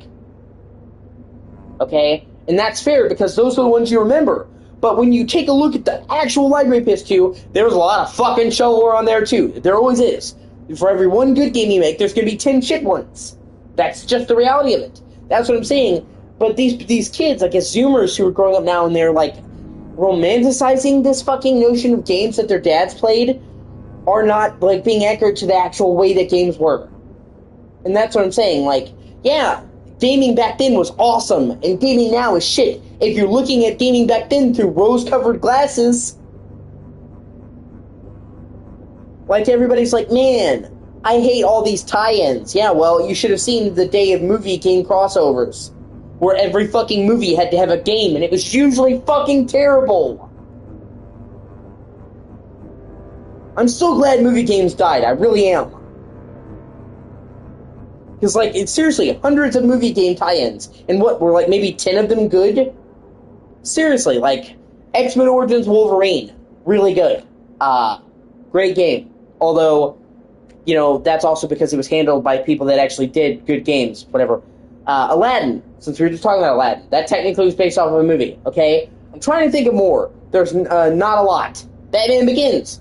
Pretty decent, and I wouldn't say fucking amazing, but definitely not shit. And off the a couple of games, like, I can't think of them, but a few. But that is, like, a couple of good movie tie-in games. Oh, I'm sorry. Peter Jackson's King Kong was actually great. I played that game, and I actually really liked that game. That was actually made by the guy who did Rayman and Beyond Good and Evil, and he worked hand-in-hand with Peter Jackson to make that game. Which is why they actually didn't just outsource that, and they got all the actors from the movie to reprise a role in the game, and it was actually really good. If you ever get a chance to play Peter Jackson's King Kong the game, you should. But, like, other than that couple, like, they fucking sucked. They're bad. Like, most gamers stay away from those fucking things. So, that's what I mean, like,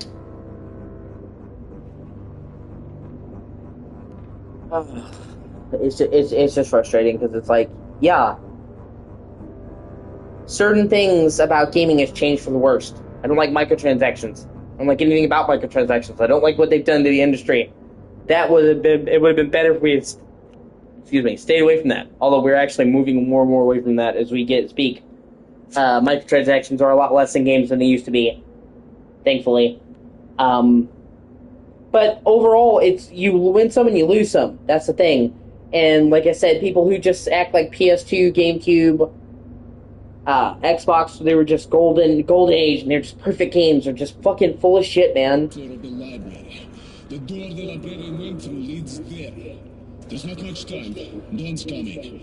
Go now, and remember what I told you about the beast, okay? I'll try to come back as soon as possible. Go.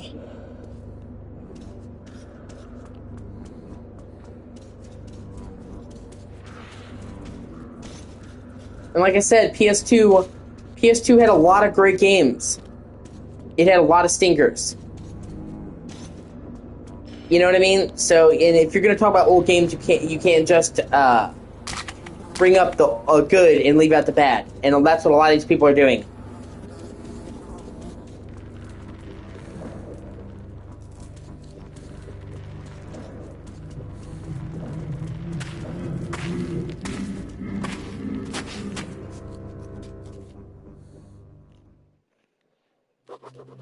I was alone again, and soon I would look into the eyes of fear, literally.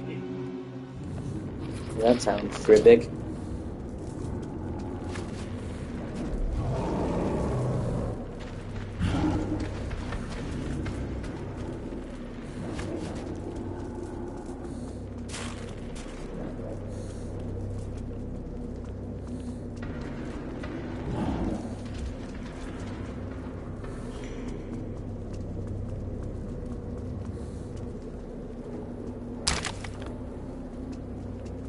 I would actually say that we're actually at a pretty good point in gaming.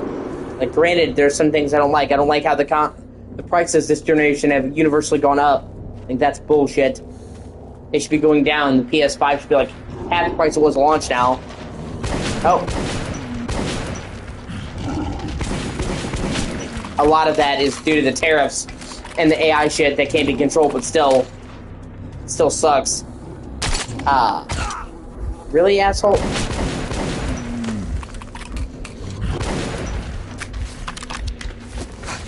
And stuff like that, but there's a lot of good stuff in games. 2025 had some fucking insanely good game releases. I would say 2025 is one of the best years I can think of on record. Like, so many good games, I can't even list them all.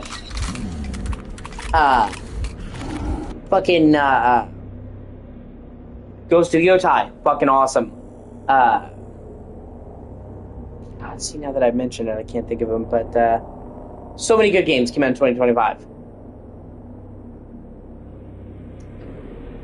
I remember, like, there being, oh yeah, I'm sorry, Ghost of Yotai, Silent Hill F, Chronos, The New Dawn. Come on, dude. Mafia: The Old Country. Super fucking great.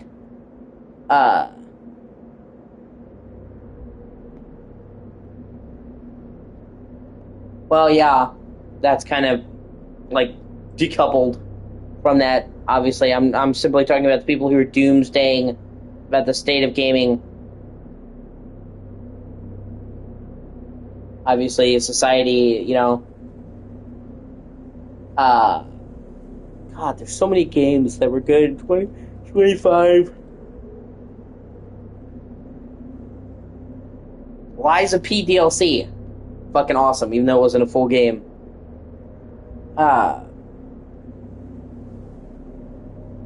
It felt like there was a great game coming out like every month in 2025. And then in 2026,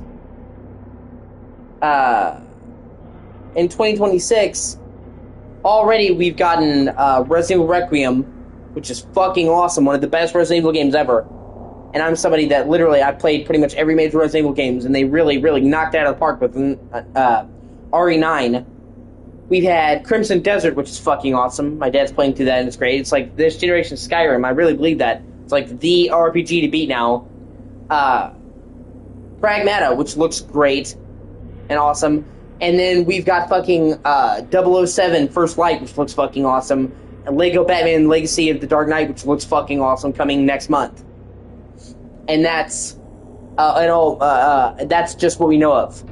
We haven't yet to see the summer lineup or the fall lineup, which is where the bulk of games come out, is in the summer to winter months. Those are the busy months of the year. So we've yet to see the lineup for the second half of the year, the busiest time of the year. So already 2026 has had many good games. And we have yet to see all the ones that are coming out. Marvel with 1943 is on the way. That looks fucking awesome.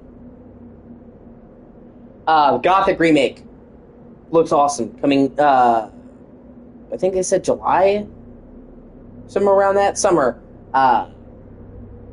So we had one great year last year, one awesome year filled with good game releases last year, and we've already had many great game releases this year, with way more on the way. So, with last year being crazy jam-packed, and this year also having a ton of great games, like Death Stranding 2, I can't believe I didn't remember Death Stranding 2. One of the best games I've ever played. That game is like a 10 out of 10 for me. Put like over 111 hours in that game. Love that game. Might be the best game Hideo Kojima's ever made. It really is fucking great. Like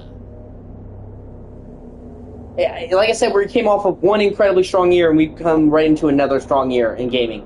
So I don't know anybody who could see that and be like, "Oh, games suck ass, oh my god, yeah." And it's just doomsaying. It's like, are you seeing the games that are coming out? Like, yeah. If, like, the only games you're focusing on are fucking Call of Duty, then yeah, because Call of Duty has sucked lately.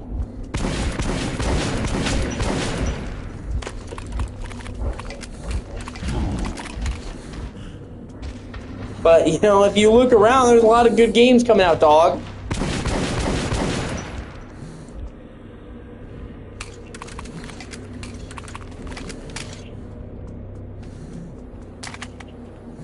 Oh, and I thought it was funny. So, the last several Call of Duty games haven't done very well.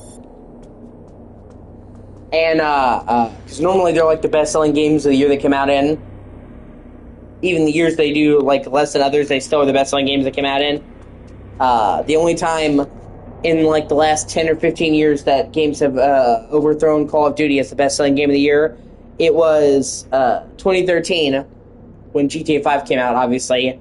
2018, when Red Dead 2 came out, obviously. And then 2023, when Hogwarts Legacy came out out of nowhere.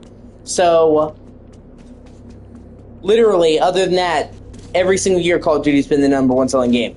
So, even their lower sales. But apparently they've been doing really poorly. And the reason, we are now finding out one of the reasons why Game Pass went up to $30 is because Activision blamed Game Pass for Call of Duty sales being so bad. And says it lost them all its revenue. So I guess to make them happy, they're like, okay, we're increasing our revenue. And then they just announced they're lowering the price of Game Pass Ultimate to $22, but now Call of Duty games are coming to the service a year after launch.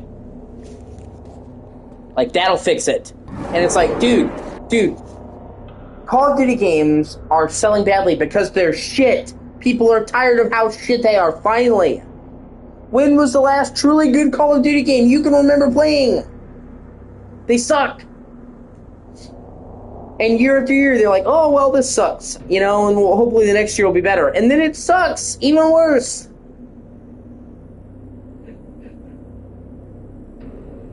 Oh, sorry, I got a kink in my neck. Game Pass has shit to do with it. And if you want to see how, like, bad Game Pass has shit to do with it, you need to look at the player numbers. They said that, like, the player numbers for Black Ops 7 were 60% down. Now, that should tell you all you need to know, because guess what? If you said to me, well, you know, they lost money because of Game Pass. maybe that would hold water. But if the player count is down, that means less people want your game, okay? Because if anything, the player count should be way fucking up. You've now made it where a bunch of people who already have Game Pass can just try out the game for free. I mean, it's not free because I have to pay for the service, but there's a bunch of people who already had the service who wouldn't have bought Call of Duty that would probably give this a chance, okay? And just about any time a game comes to Game Pass, you'll see the numbers spike way up because people can try them out that are already part of the service. There's a bunch of people who normally wouldn't even play Call of Duty. You're like, well, you know what? I don't have to spend $70 to try this out and give it a risk. I can just try it because I've already got Game Pass. Okay? So traditional wisdom dictates that Game Pass, the numbers go way up.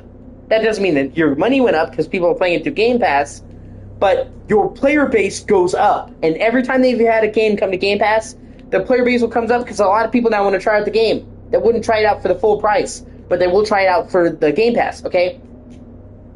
So, right, now that we've established that a lot more people play a game that's on Game Pass, numbers-wise, because the barrier is low, if your game's player count is down 60% on Game Pass, that's already bad. But we're talking about it's down 60% on Game Pass from the last Call of Duty that wasn't. So, literally, you have a 60% drop in player count on a game that has a way that's way more accessible compared to a game that had a full retail release. So, like, 60% already sounds bad. But then when you realize, oh man, this did 60% less than Black Ops 6. And Black Ops 6 wasn't a Game Pass at launch. And 7 was player count, not sales, player count. That is fucking abysmal. And almost every other game you could conceivably look at, when they went to Game Pass, the player number shot up because way more people could try it out. So if your game on Game Pass has 60% less players than the last game you did that wasn't, that's not Game Pass, dog. That's people being tired of your fucking game.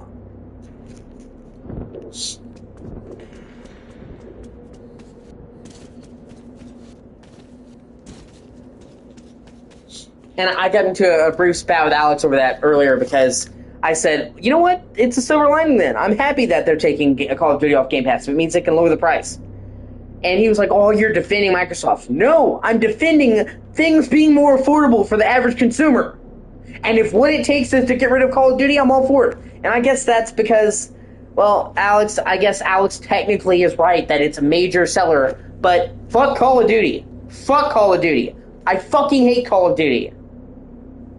I not only dislike Call of Duty as a shooter, because I think that there are 10 million more better fucking shooters on there, I dislike what Call of Duty has done to the shooting industry, the FPS game genre in general. I think that in hindsight, it was fucking disastrous for the genre, because we had a lot of good games, a lot of great FPS games that had good single-player campaigns. And then here comes Call of Duty, and now we have mostly multiplayer-focused games, and the single player is a hallway shooter. Dude, even the classic ones, man, dude, I don't like. Like, they're okay. I'm not saying I dislike them, but, like, I think a really good descriptor of Call of Duty is it's the Gen Z of gaming, of shooters. It's all flash and spectacle. Like, if you look at Call of Duty campaigns, even the best ones, okay, they're super linear, super corridor-driven. They started calling them accurately corridor simulators. And they're all about the spectacle. Boom, explosion. Boom, boom, people dying. Boom, cool character moment. Boom. Like, literally, if you look at, like, even Call of Duty 4 Modern Warfare. I know everybody loves Call of Duty 4, and I know that it's classic, but if you really look at that campaign, if you look at the classic COD campaigns, and you take, you get rid of the spectacle, They're really very, very simplistic shooters. And honestly,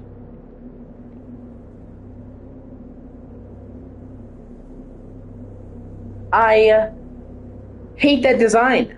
Like I said, like, Call of Duty games, the campaigns are so linear, you're basically just moving forward. There's no looking around, there's no exploring. I don't need all my shooters to be fucking Far Cry, man, but I don't want them to be a fucking hallway either.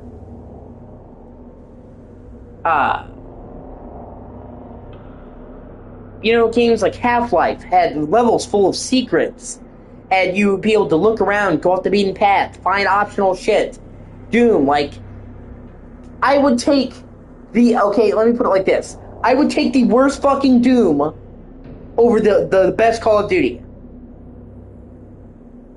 I would take the worst fucking Quake over the best Call of Duty. If you give me virtually any other choice of an FPS game, Doom, Quake, Wolfenstein, Halo, I'm gonna pick virtually all those fucking games.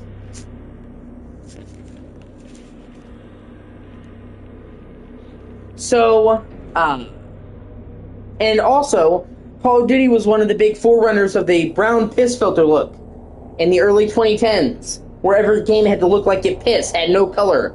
That was the time period, like, call it gaming's brown period, where somehow, some way, these game manufacturers thought, how do we do an adult, mature game? Make everything brown. And I'm so glad they stopped doing that, even in Call of Duty, okay? You can have colors in a game, rich colors, and still be mature. Like, it's not either no colors or Borderlands. There's a middle ground. So, like, I've come to resent Call of Duty, honestly, because, I hate what it did to shooters. I hate the direction that it took shooters, because Call of Duty was so fucking successful that every shooter wanted to copy that, and it caused a mass move away from games like Half-Life or Doom, which I think are infinitely superior games, by the way. So I guess that's why I'm, like, less concerned. Alex is like, oh, they're removing one of the heavy hitters from Game Pass. And I'm just like, who fucking cares? I don't fucking care about Call of Duty. I guess if you're, like, super into Call of Duty, then yeah, I guess. But, like, Alex thought that I was, like, defending Microsoft. I'm defending prices coming down. And if they have to get rid of Call of Duty to make that happen, okay. And honestly, in this day and age, that was, like, the first time I've seen prices come down for anything. Normally, with inflation butt-fucking us, with tariffs bending us over and raw-dogging us, the only time you see a price announcement is something go up. So it was very refreshing to see the price on something going down. And when it's $30, $8 off a month, it's not an insignificant price drop. So, I'm not defending Microsoft. I'm saying it was good to see something finally become more affordable for once instead of less affordable. That's not me sucking Microsoft's cock. And if Call of Duty if they had to get rid of Call of Duty, then okay. I even joked and I said, if we get rid of Starfield, can we make it an even 20 again? And I thought that was funny. Like, you take it. We'll give it to you.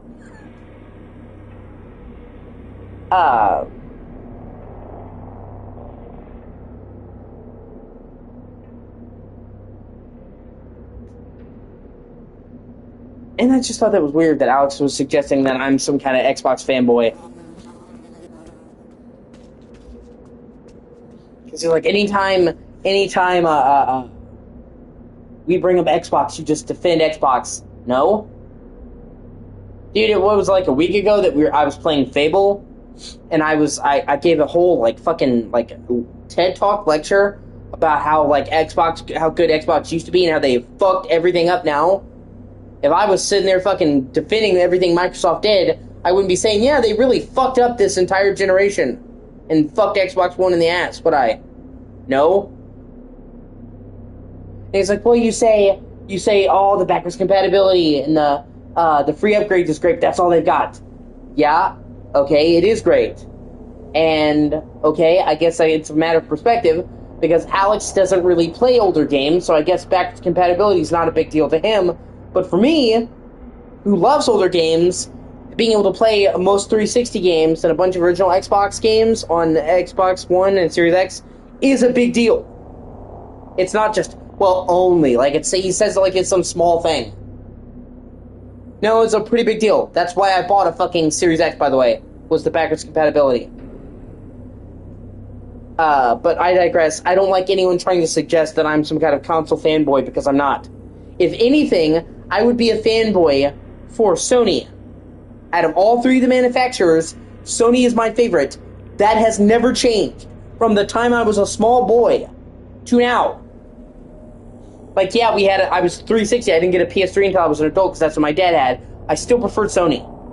I played the shit out of PS1. I played the shit out of PS2 growing up. I played the shit out of PS4. My primary system now is PS5. I'm a Sony fan. If I was biased towards any of the three, it would be Sony, not Microsoft. And even with Sony, I will still call them out on their bullshit. And I have done so frequently. Bitched about the price raise. Said it was fucking catastrophically dumb. Bitched about not being able to own games. I have not beaten Heavenly Sword. I need to. It's on my list. I own a copy. It's done by Ninja Theory. I really like Ninja Theory. They did Enslaved, that I really liked. And of course Hellblade. But Enslaved. Enslaved is one of my favorite games.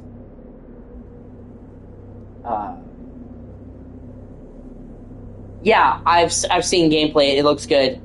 I need to play it. I have a copy, like I said. It's on my list.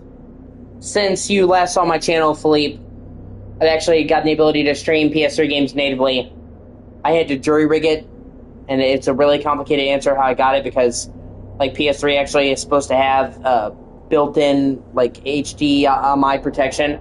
I found a nice way to circumvent that. Actually, hold on a second. But yeah, I've been able to natively capture PS3 games. I've done a couple PS3 streams.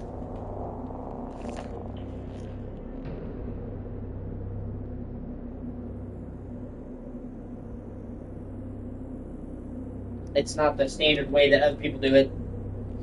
Most people just get a HDMI splitter, but it's a pot shot.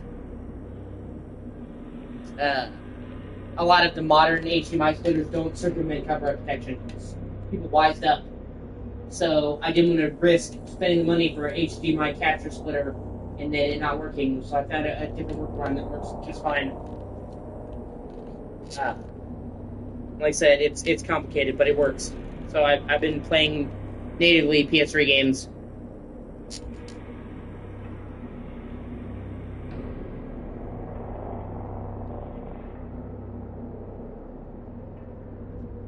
Yeah, on PS Now, which is cancer. And I can't stream PS Now games because they're already streaming to the console. So, like, even if I did want to go through the latency and all that bullshit, I still couldn't do that. So I just rather play the PS3 version natively. I have a copy of Heavenly Sword. I just don't. I haven't found the time to play it. But I literally own it. I have for like 10 years. I got it it was like $5 at GameStop. I'm like, hey, I've seen this. Like I said, I never got the chance to play it back in the day because I was a 360 household. We could only afford the console my dad could have. Obviously Dad was the breadwinner. He picked it, so I didn't get a PS3 until I was like 20 years old. I would play it at my friend's house occasionally. He had a PS3. That was how I fucking played Uncharted 2 and 3. It was at my friend's house. But I didn't like actually own a PS3 until I was a grown adult. So,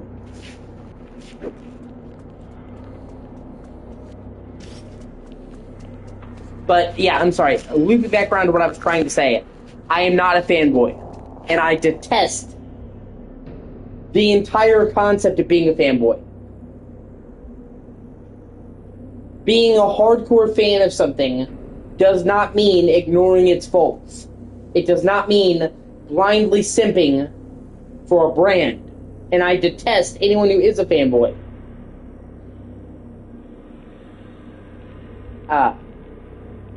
Just because I like Sony doesn't mean I think that they're perfect. And that I won't call them out on their bullshit, which they have had a healthy heaping of bullshit. Just because I like this game company doesn't mean I'm going to say, oh, their game is perfect. And I dislike any kind of blind fanboyism where it's like, well, I just like Sony, so nothing they do is wrong and everything Microsoft does is wrong. So that's why I kind of chapped my ass that Alex was trying to suggest that I was like some kind of Microsoft fanboy, because if anything, I would be a Sony fanboy if I had to pick, and I'm not even a Sony fanboy. I'm definitely not a fucking Microsoft fanboy. And it's like, it was weird too, because he was literally there. And nobody's perfect, yeah. Oh no, for sure. I'm not like shit-talking Alex. I just want to make it sure. I've said this to his face, man. I don't talk behind people's back. I literally, in the Discord, it just chapped my ass a little bit when he was like, oh, you just defend Microsoft always. No. Like, I literally, just the other day, like I said, I played Fable, and I literally, he was there, so I don't know why that didn't register with him, because he was literally there, and I said, man, Xbox used to have great exclusives. Even if you didn't prefer Xbox to Sony, they still had exclusives worthy of talking about. Fable, Gears of War, Morrowind, back in the day was Xbox exclusive. Knights of the Republic, back in the day was an Xbox exclusive. Halo, back in the day, Halo was a big fucking deal. Changed shooting. Changed online multiplayer. And I said, man, Xbox used to be awesome, and now they fucking suck. So it's like, he was there in my stream when I did that, so how does me literally saying that Microsoft has fucked it all up now turn into, well, I'm just defending Microsoft always? I literally said they have made so many mistakes. It's like, you were there! You were there for this conversation, bro. But yeah. Like I said, I literally said that to him, so I'm not like shit-talking Alex. Alex is one of my best friends. I care about Alex dearly, but yeah, kind of chat my ass to kind of suggest I'm an Xbox fanboy, because I'm not at all. I'm not a fanboy of any kind.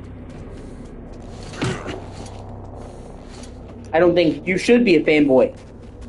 A fanboy is somebody that just blindly fucking sucks the dick of a corporation. There are people that, oh, Nintendo fucking sucks? Well, I don't care.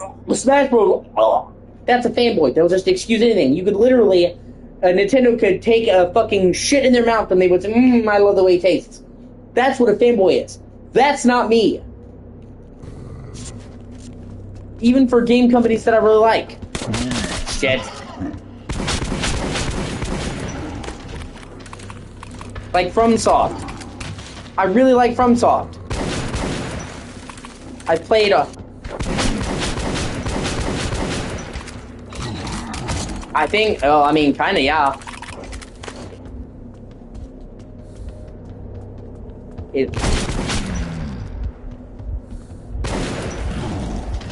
In my opinion, yeah. You're basically saying, my thing is better than your thing. My thing is perfect and your thing is awful. It's like a little kid, yeah.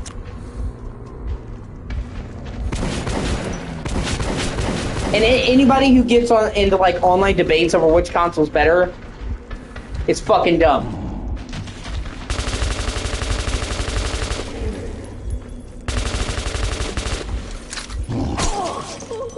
Shit. I was alone again.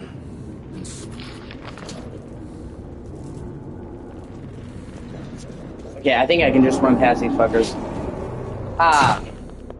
Anyone who gets into serious, like, shit, like, war, okay. I'm trying to figure out a way to put this. Anyone who gets into a serious flame war over consoles online has lost. Regardless of what console they pick, or PC, okay? Civil debate is one thing. You know, you have an argument with somebody, You have merits, okay? Somebody asks me my opinion, I'm gonna give it. If you say, hey, Kieran, what's your favorite console? I'm not gonna lie to you, I'm gonna say, Sony. That's the truth. I am not, however, going to attack you for your preferred console. If somebody came in my chat and said, I prefer Xbox, I would be like, ah, fucking dare you! Xbox fucking sucks! Sony's way! No, I'm not gonna do that. I'd say, you know what? Good for you. You prefer Xbox, I prefer Sony. That would be the end of the discussion. Or maybe if somebody online said, hey, Karen, which console do you like? I would say that. I'm not gonna sit here and have a fucking argument, a debate over consoles. Like, if you tell me, hey, my favorite company is Nintendo, I would say, you know what? I disagree, but I'm happy for you. And that would be the end of the discussion. Like, some of these people actually getting into, like, huge fucking flame wars online over a console is fucking childish. They spend more time arguing about the consoles than they do fucking playing them. And it is childish. It's like, my console rules, your console rules, essentially. Like, or literally attacking somebody for liking what they like. It's like, dude, let people like what they fucking like. Fuck you.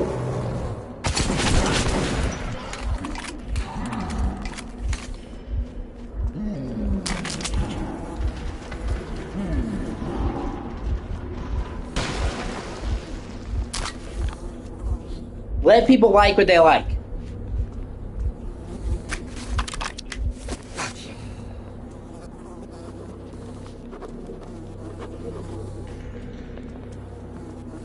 Like, you know, is Sony my favorite console manufacturer of the three? Yes, Sony is my favorite of the three. I've always preferred Sony. Am I going to get into a heated debate with somebody online for why Sony is amazing and Xbox sucks? No. If some guy came along and said, I fucking love Xbox. I suck Bill Gates' dick every day. It's the greatest thing known to mankind. Xbox cures cancer. I would say, you know what, man? I'm glad you feel that, and I would move on.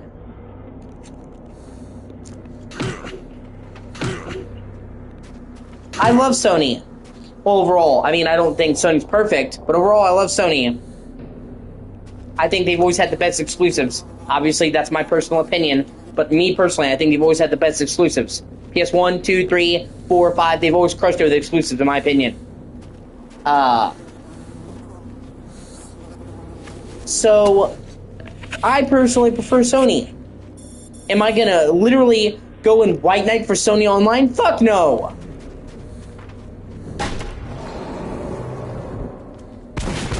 The way some of these people defend fucking Sony, man, it's like it's the mother of their children, or like it pays their rent.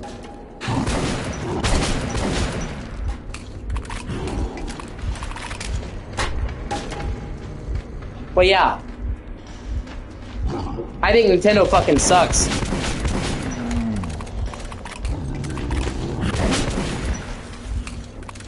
As a corporation. Let me rephrase that. Nintendo sucks. Oh my god. Nintendo sucks as a corporation. I like them as a game company.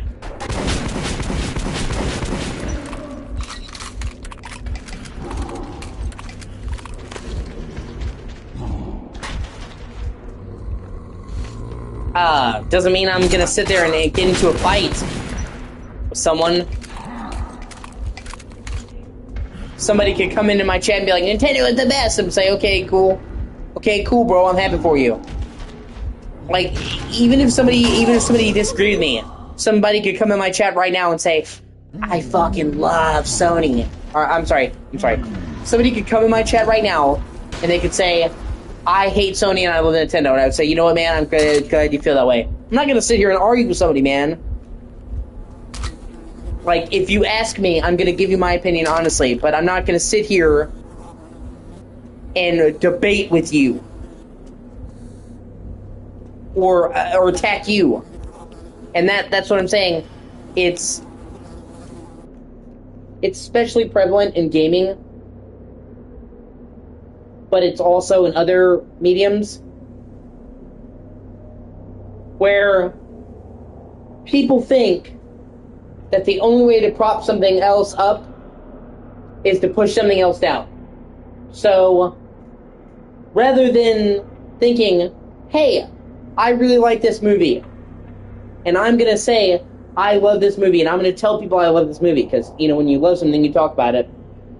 Instead of thinking, this is the appropriate way to prop something up, by saying I love it, it's a good movie, oh man, you need to see this movie, they think, I'm going to prop this movie up by shitting on this movie. Hey, it can't just be, I love this movie. It has to be, I love this movie, and the movie you like is fucking shit. I love Sony, and so Xbox is fucking shit. I love Nintendo, so Sony is shit.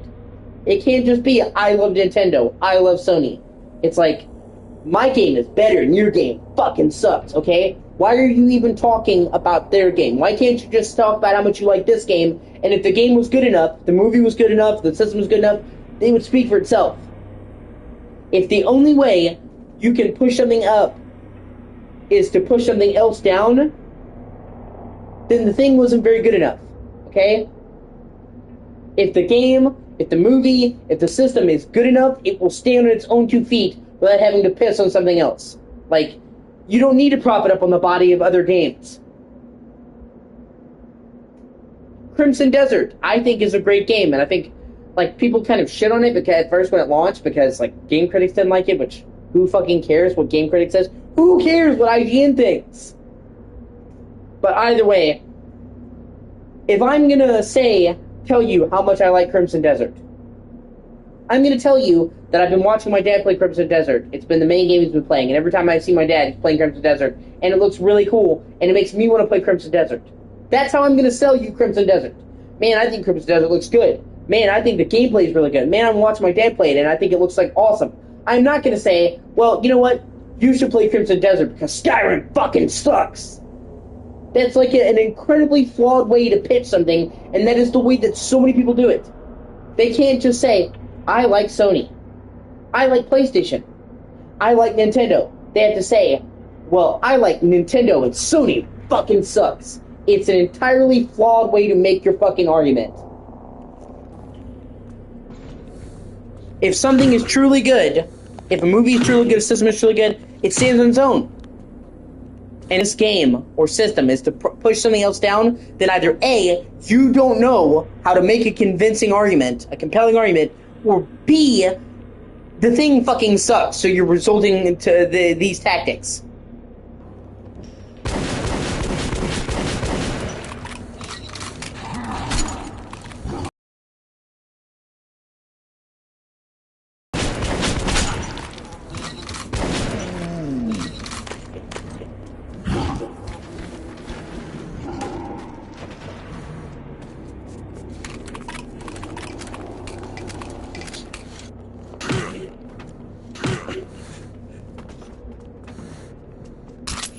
Oh, sweet.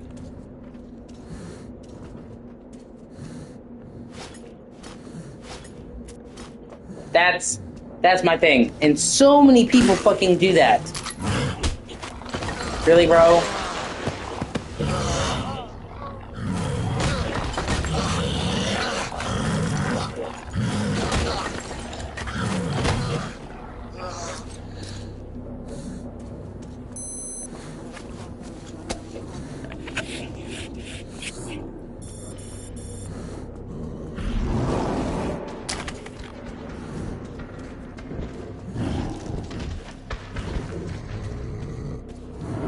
Okay, that was funny.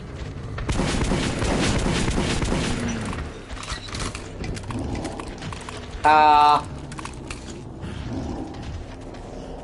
haven't seen it. But honestly, I would be a tough sell because I never really liked Woody the Woodpecker anyway. I thought he was okay. Like, I'm Bugs Bunny, Daffy, Duck, as cliche as that sounds, Wile E. Coyote, kind of Looney Tunes guy. When I think of my favorite Looney Tunes, it's not Woody the Woodpecker. So, like, even a good Woody the Woodpecker movie wouldn't really motivate me that much.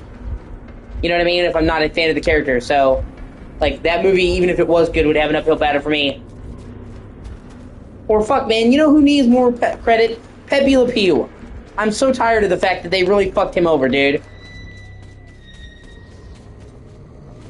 They now consider... Oh, shit. They now consider Pepe Le Pew controversial.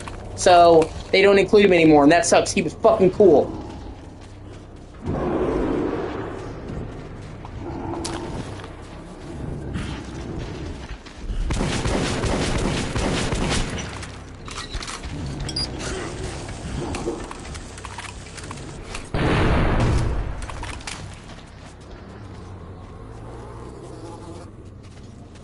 Like, well, he's actually kind of problematic because he keeps trying to give it to the woman who doesn't want him. Yeah, and the cartoon itself is saying he's problematic.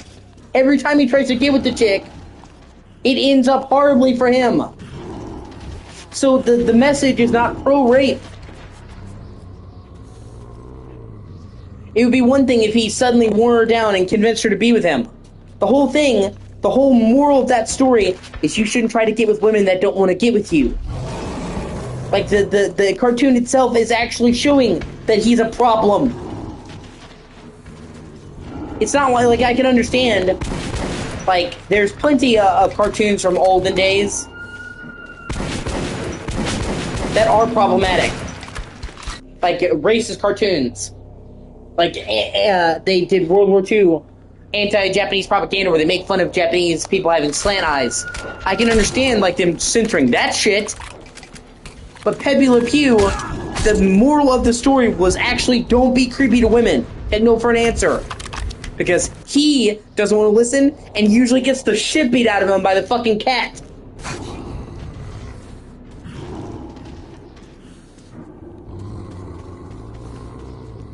And it was funny seeing him get the shit beat out of him by the cat.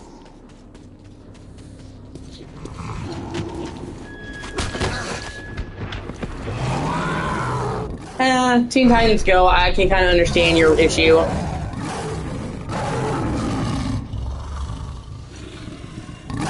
But I would say Teen Titans Go is still a funny show in its own right.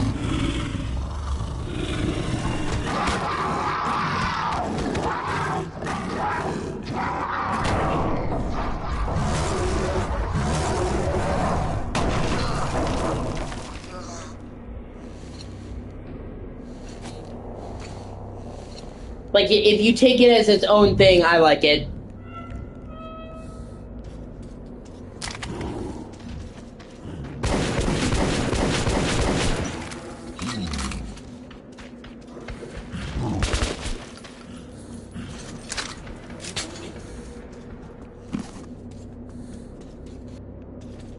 Yeah, I can understand that, but, you know, I still like it for what it is.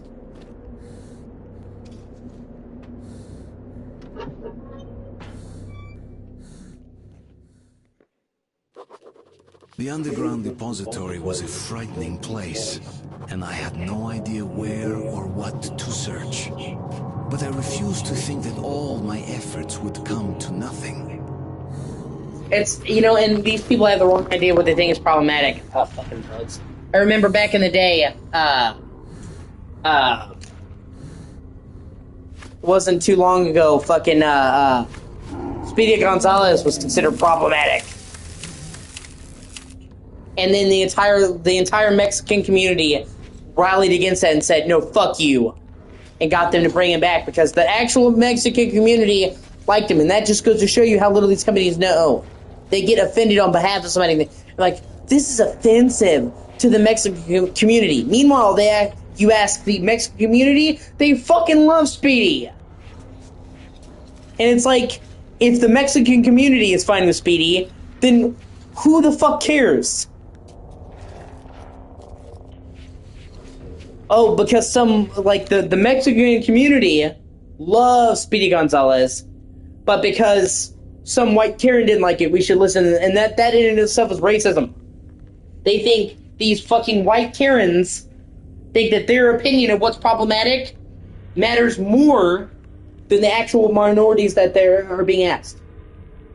Because these white Karens won't even listen to the Mexican people. They'll be like, well, Speedy is problematic. And you could tell them, well, you know, the Mexican community rallied behind Speedy to get him back in. And you're like, well, I don't care. So you're saying that your white opinion is more valid than them about their minority. Gotcha. Also racist. You went so far progressive that you loop right back around to the KKK. It's pretty impressive feet, actually.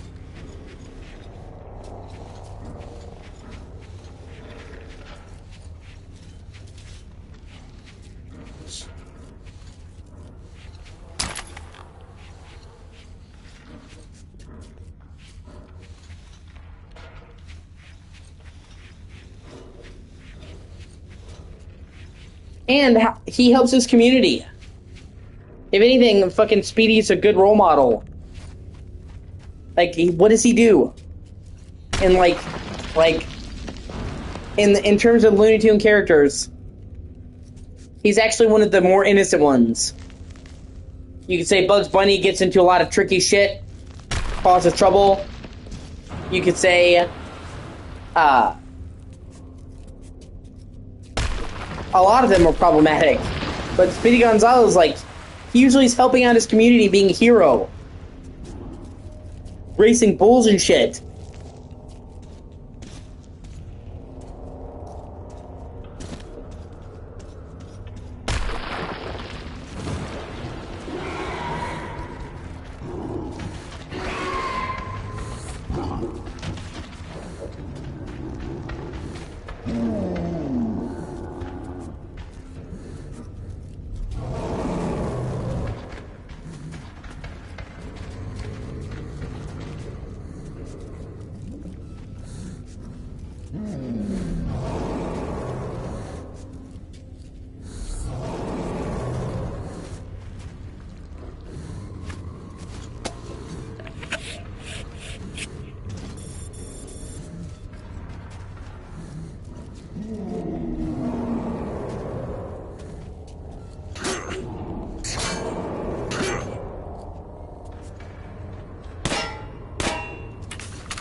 Unfortunate.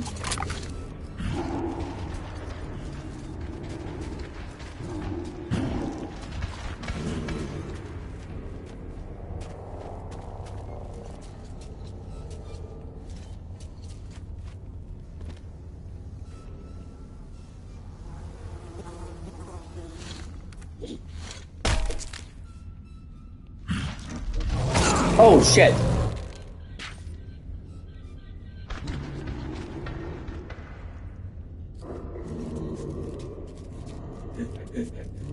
Fucking anxiety, man.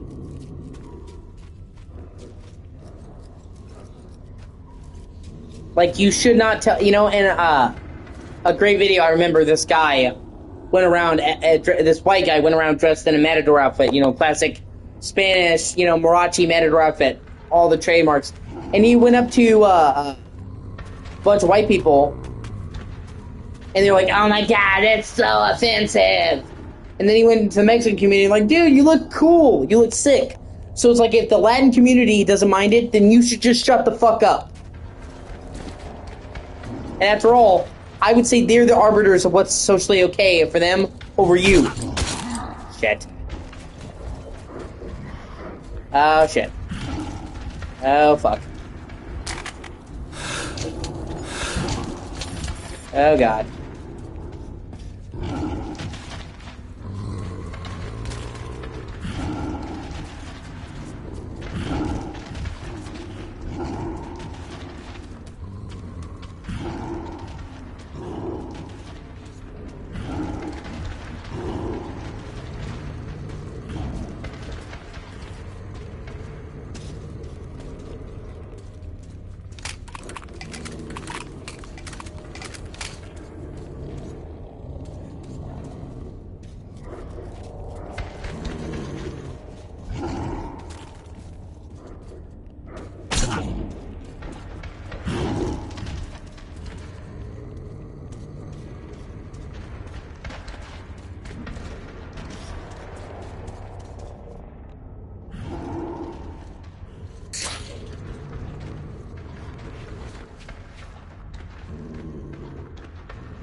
Shit.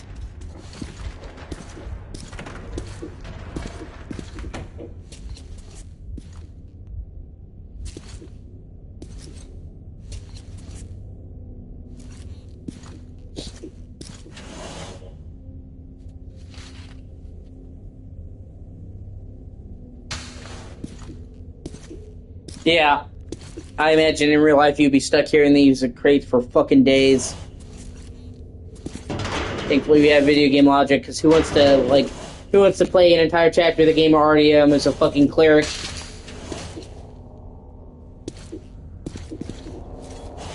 Metro File Sorting System 2039. No, I'm sorry. Metro Excel Spreadsheet 2039.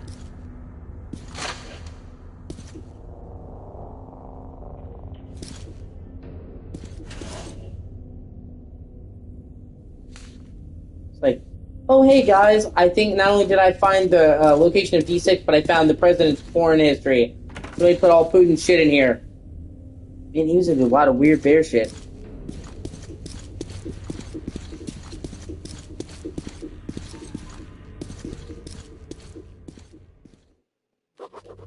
I had found the D6 documents, but Miller had not yet returned. Without his help, I wasn't certain I could get out of the library alive. But everything depended on it.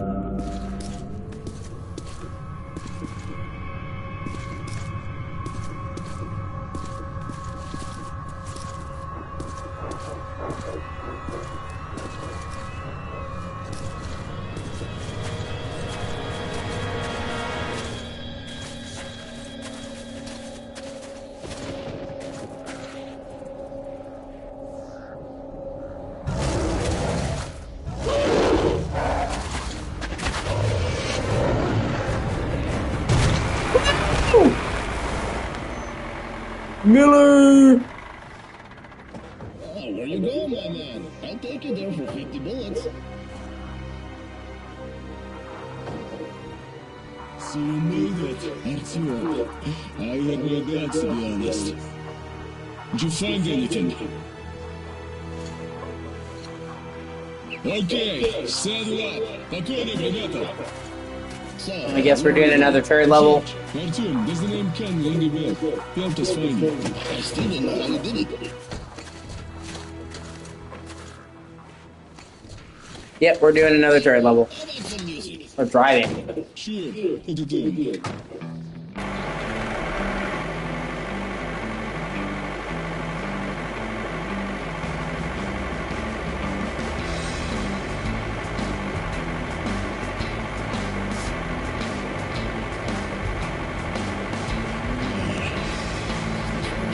So far, the world human outpost entry. Spartans outdoor base. In the meantime, I'll check the documents you got. Woo! Outdoor beats! I was put in charge of the radio. Our hope is to contact the government bunkers of the Urals. Artyom, I'm Vladimir. Pick whatever you like. Oh, they let me pick any gun. Find stuff like this in the metro. It's the latest military equipment. That's cool. Hell breath. Asbats. Is that a fucking... It's a LMG! The cost in blood is outrageous. I'll tell you that.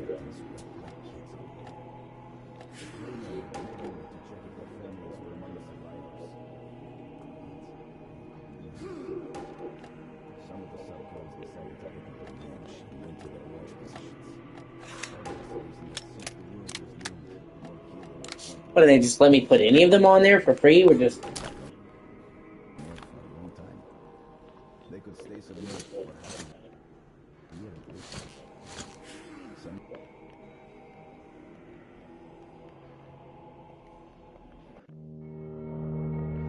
That's actually really interesting. Actually, I need to look up what the...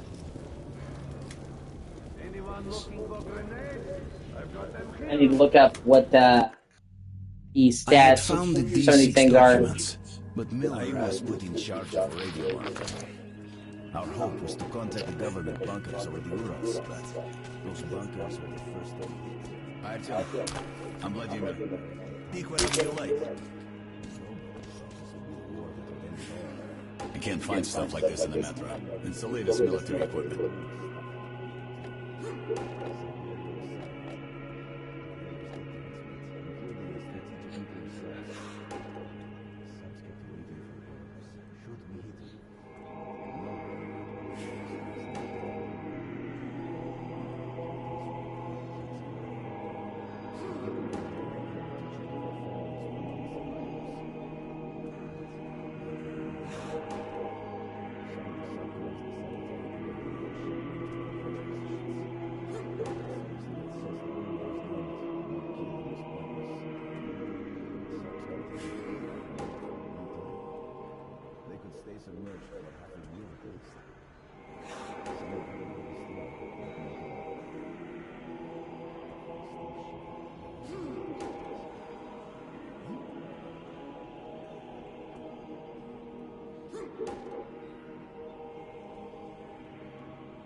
Hmm.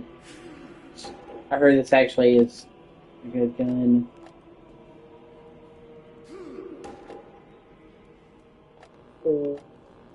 The cost in blood is outrageous.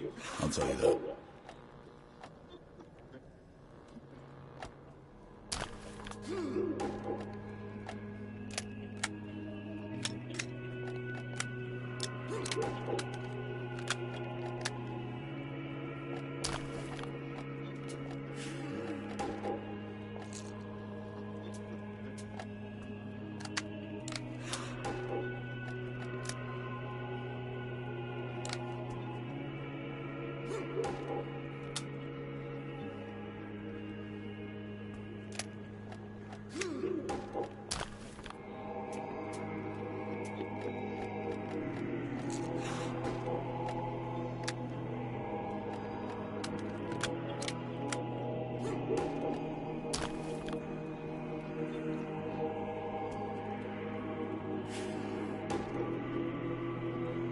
I like the music.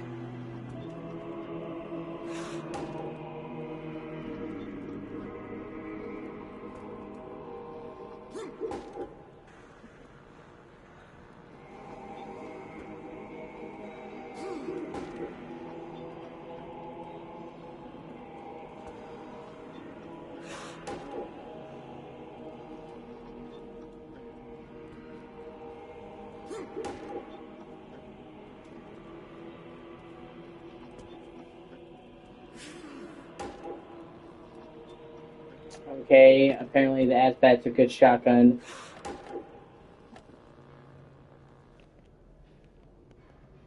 Okay. I was put in charge of radio monitoring. Our hope was to contact the government. Artyom, I'm Vladimir. Pick whatever you like.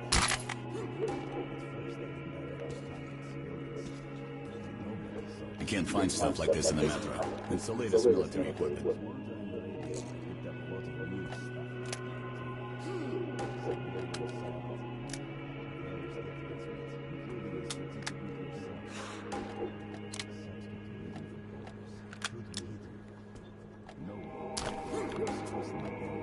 The cost in blood is outrageous. I'll tell you that.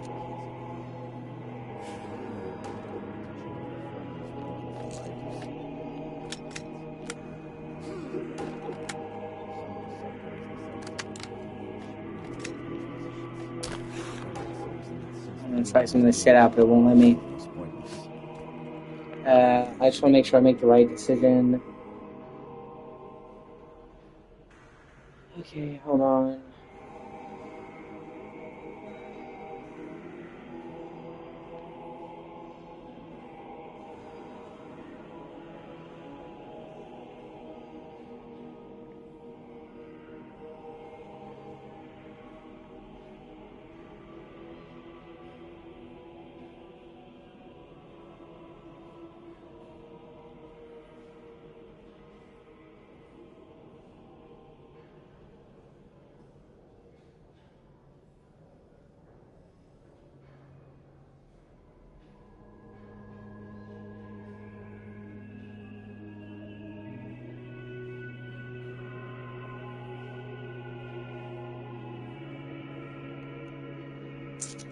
I'm gonna try keeping using it right now. Long time. They could stay submerged for half a year at least. Some of them will be destroyed, but not all. I still shiver when I remember those days.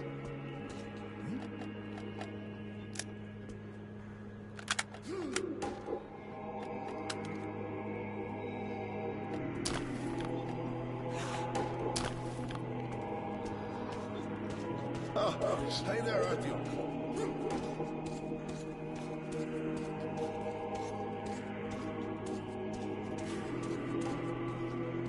Okay. There's not much useful in here. Just hints at most.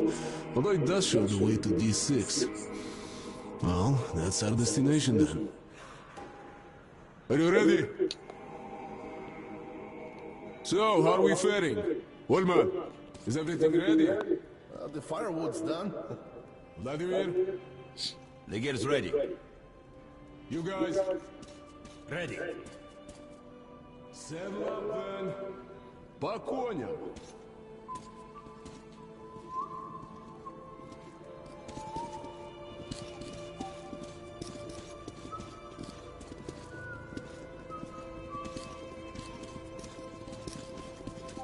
Let's go!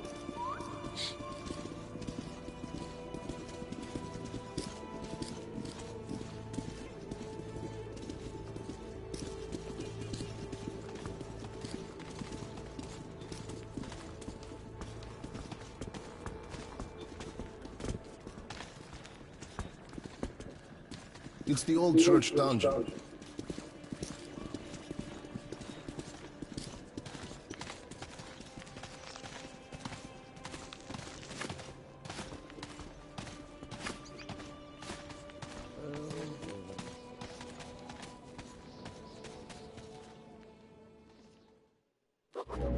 Dark tunnel, wheel rattle, and the smell of death. That's how our journey to D6 began.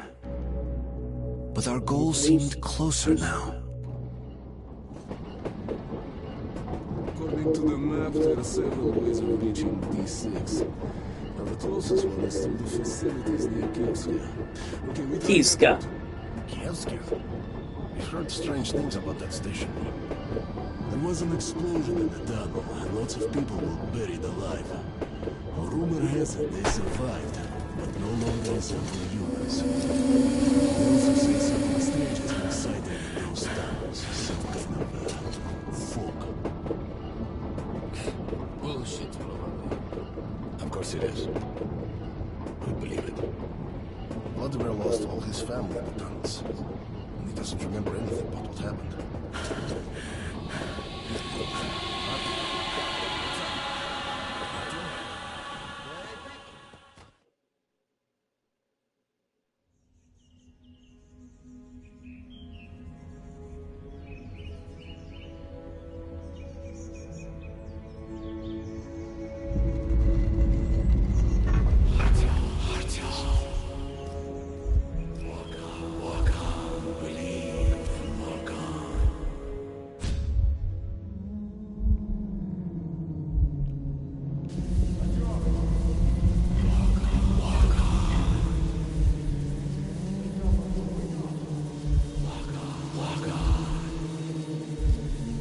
Артем! Артем! Артем!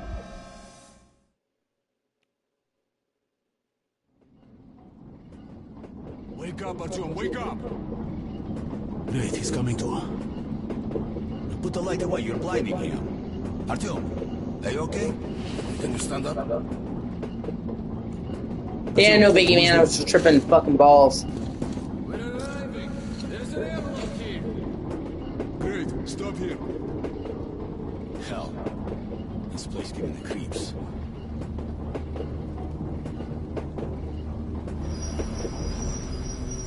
Boris, take a look at the gate. The control unit is broken to smithereens. All the lines are cut. Vlad, get your tools ready. We need this door open. Artyom, you stay here and cover our backs. We don't need surprises. Sure, I don't think we're going to smoothly. What? Oh, fuck yeah. Okay, Vladimir, find the first block chart. First we connect the wires, then on my mark we throw the switches. Something's out there. Something's closing in. Ignore it.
god.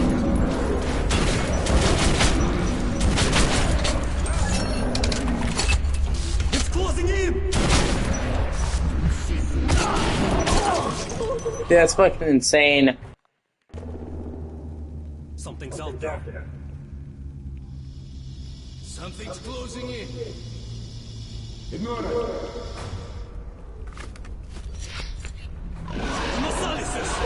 Fire! That's weird.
It's closing in! Oh fuck. The anomaly is really close now! Damn you!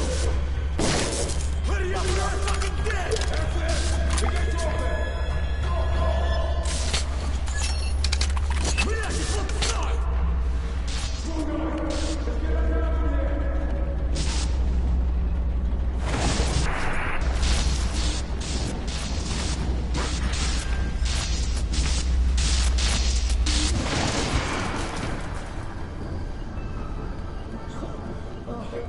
We made it.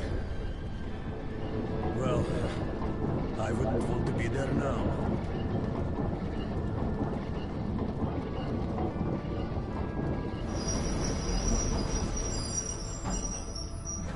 Oh, well. You find out they changed the agreement to let them fuck you in the ass and you just agreed. Like, Dustin, they're coming to your house. Run! Okay, guys, this is the door leading to D6. What's that? It's dark in here. Okay, go for it. The chaos of the tunnel was locked away behind the airlock gates. They seemed invulnerable. And at that moment, so did my comrades. All right, we've broken through. Let's do this fast and smooth. Olman, you're in charge of the assault team. Boris and Stefan, you cover the comedian. Artyom, Vladimir, stay close to me. Okay, rебята, let's do it. Hey, what's the hurry, Colonel? How about sitting down and having a smoke? We're way too nervous. It's no rest for the wicked, as you know. Forward, my soldiers, great deeds await. Great deeds? Somehow I'm not too enthusiastic about leaving my mark in history.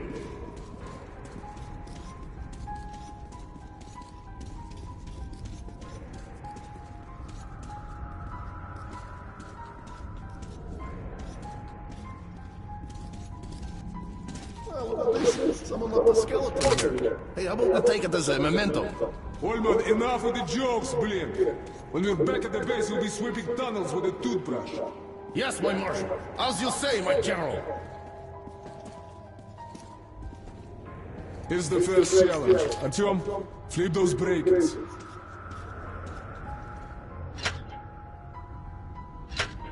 Now that's a funny looking thing. It's pity it's broken.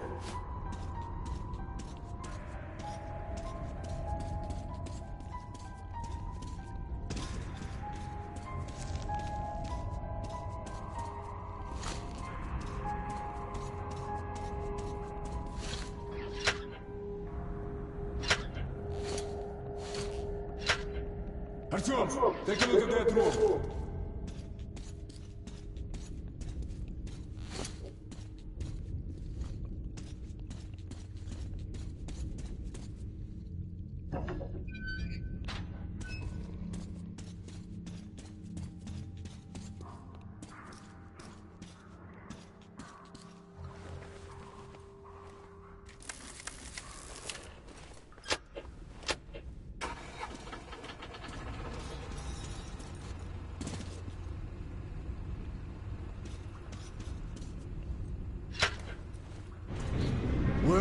Артем. You just earned yourself a medal. Holman, check the pool. Oh, no, I ain't going. It's dark and scary there.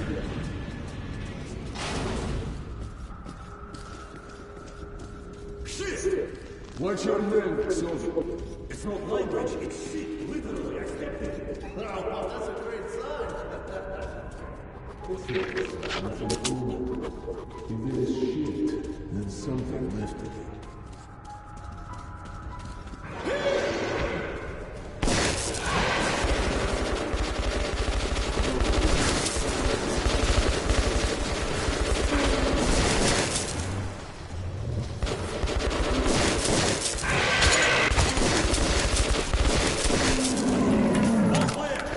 Look here, offense is the best defense. Vladimir, stay with that toe.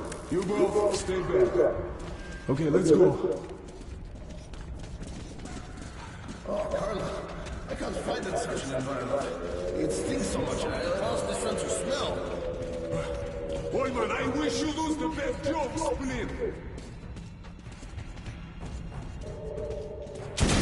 Ah, fuck, I keep forgetting about that. It's insane.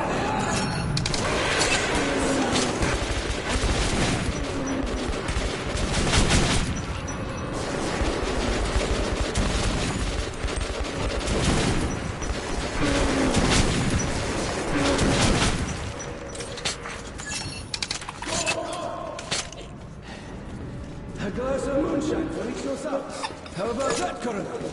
To hell with you, man. Another comedian. Stop laughing, Gleb!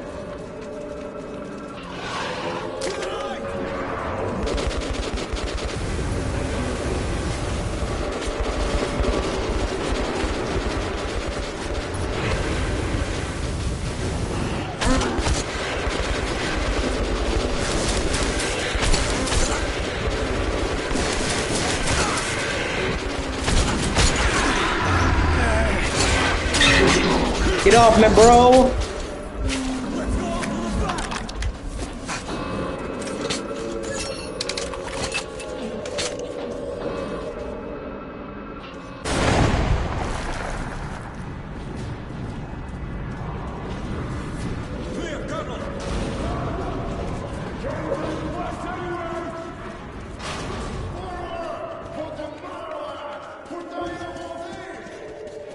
Shut up.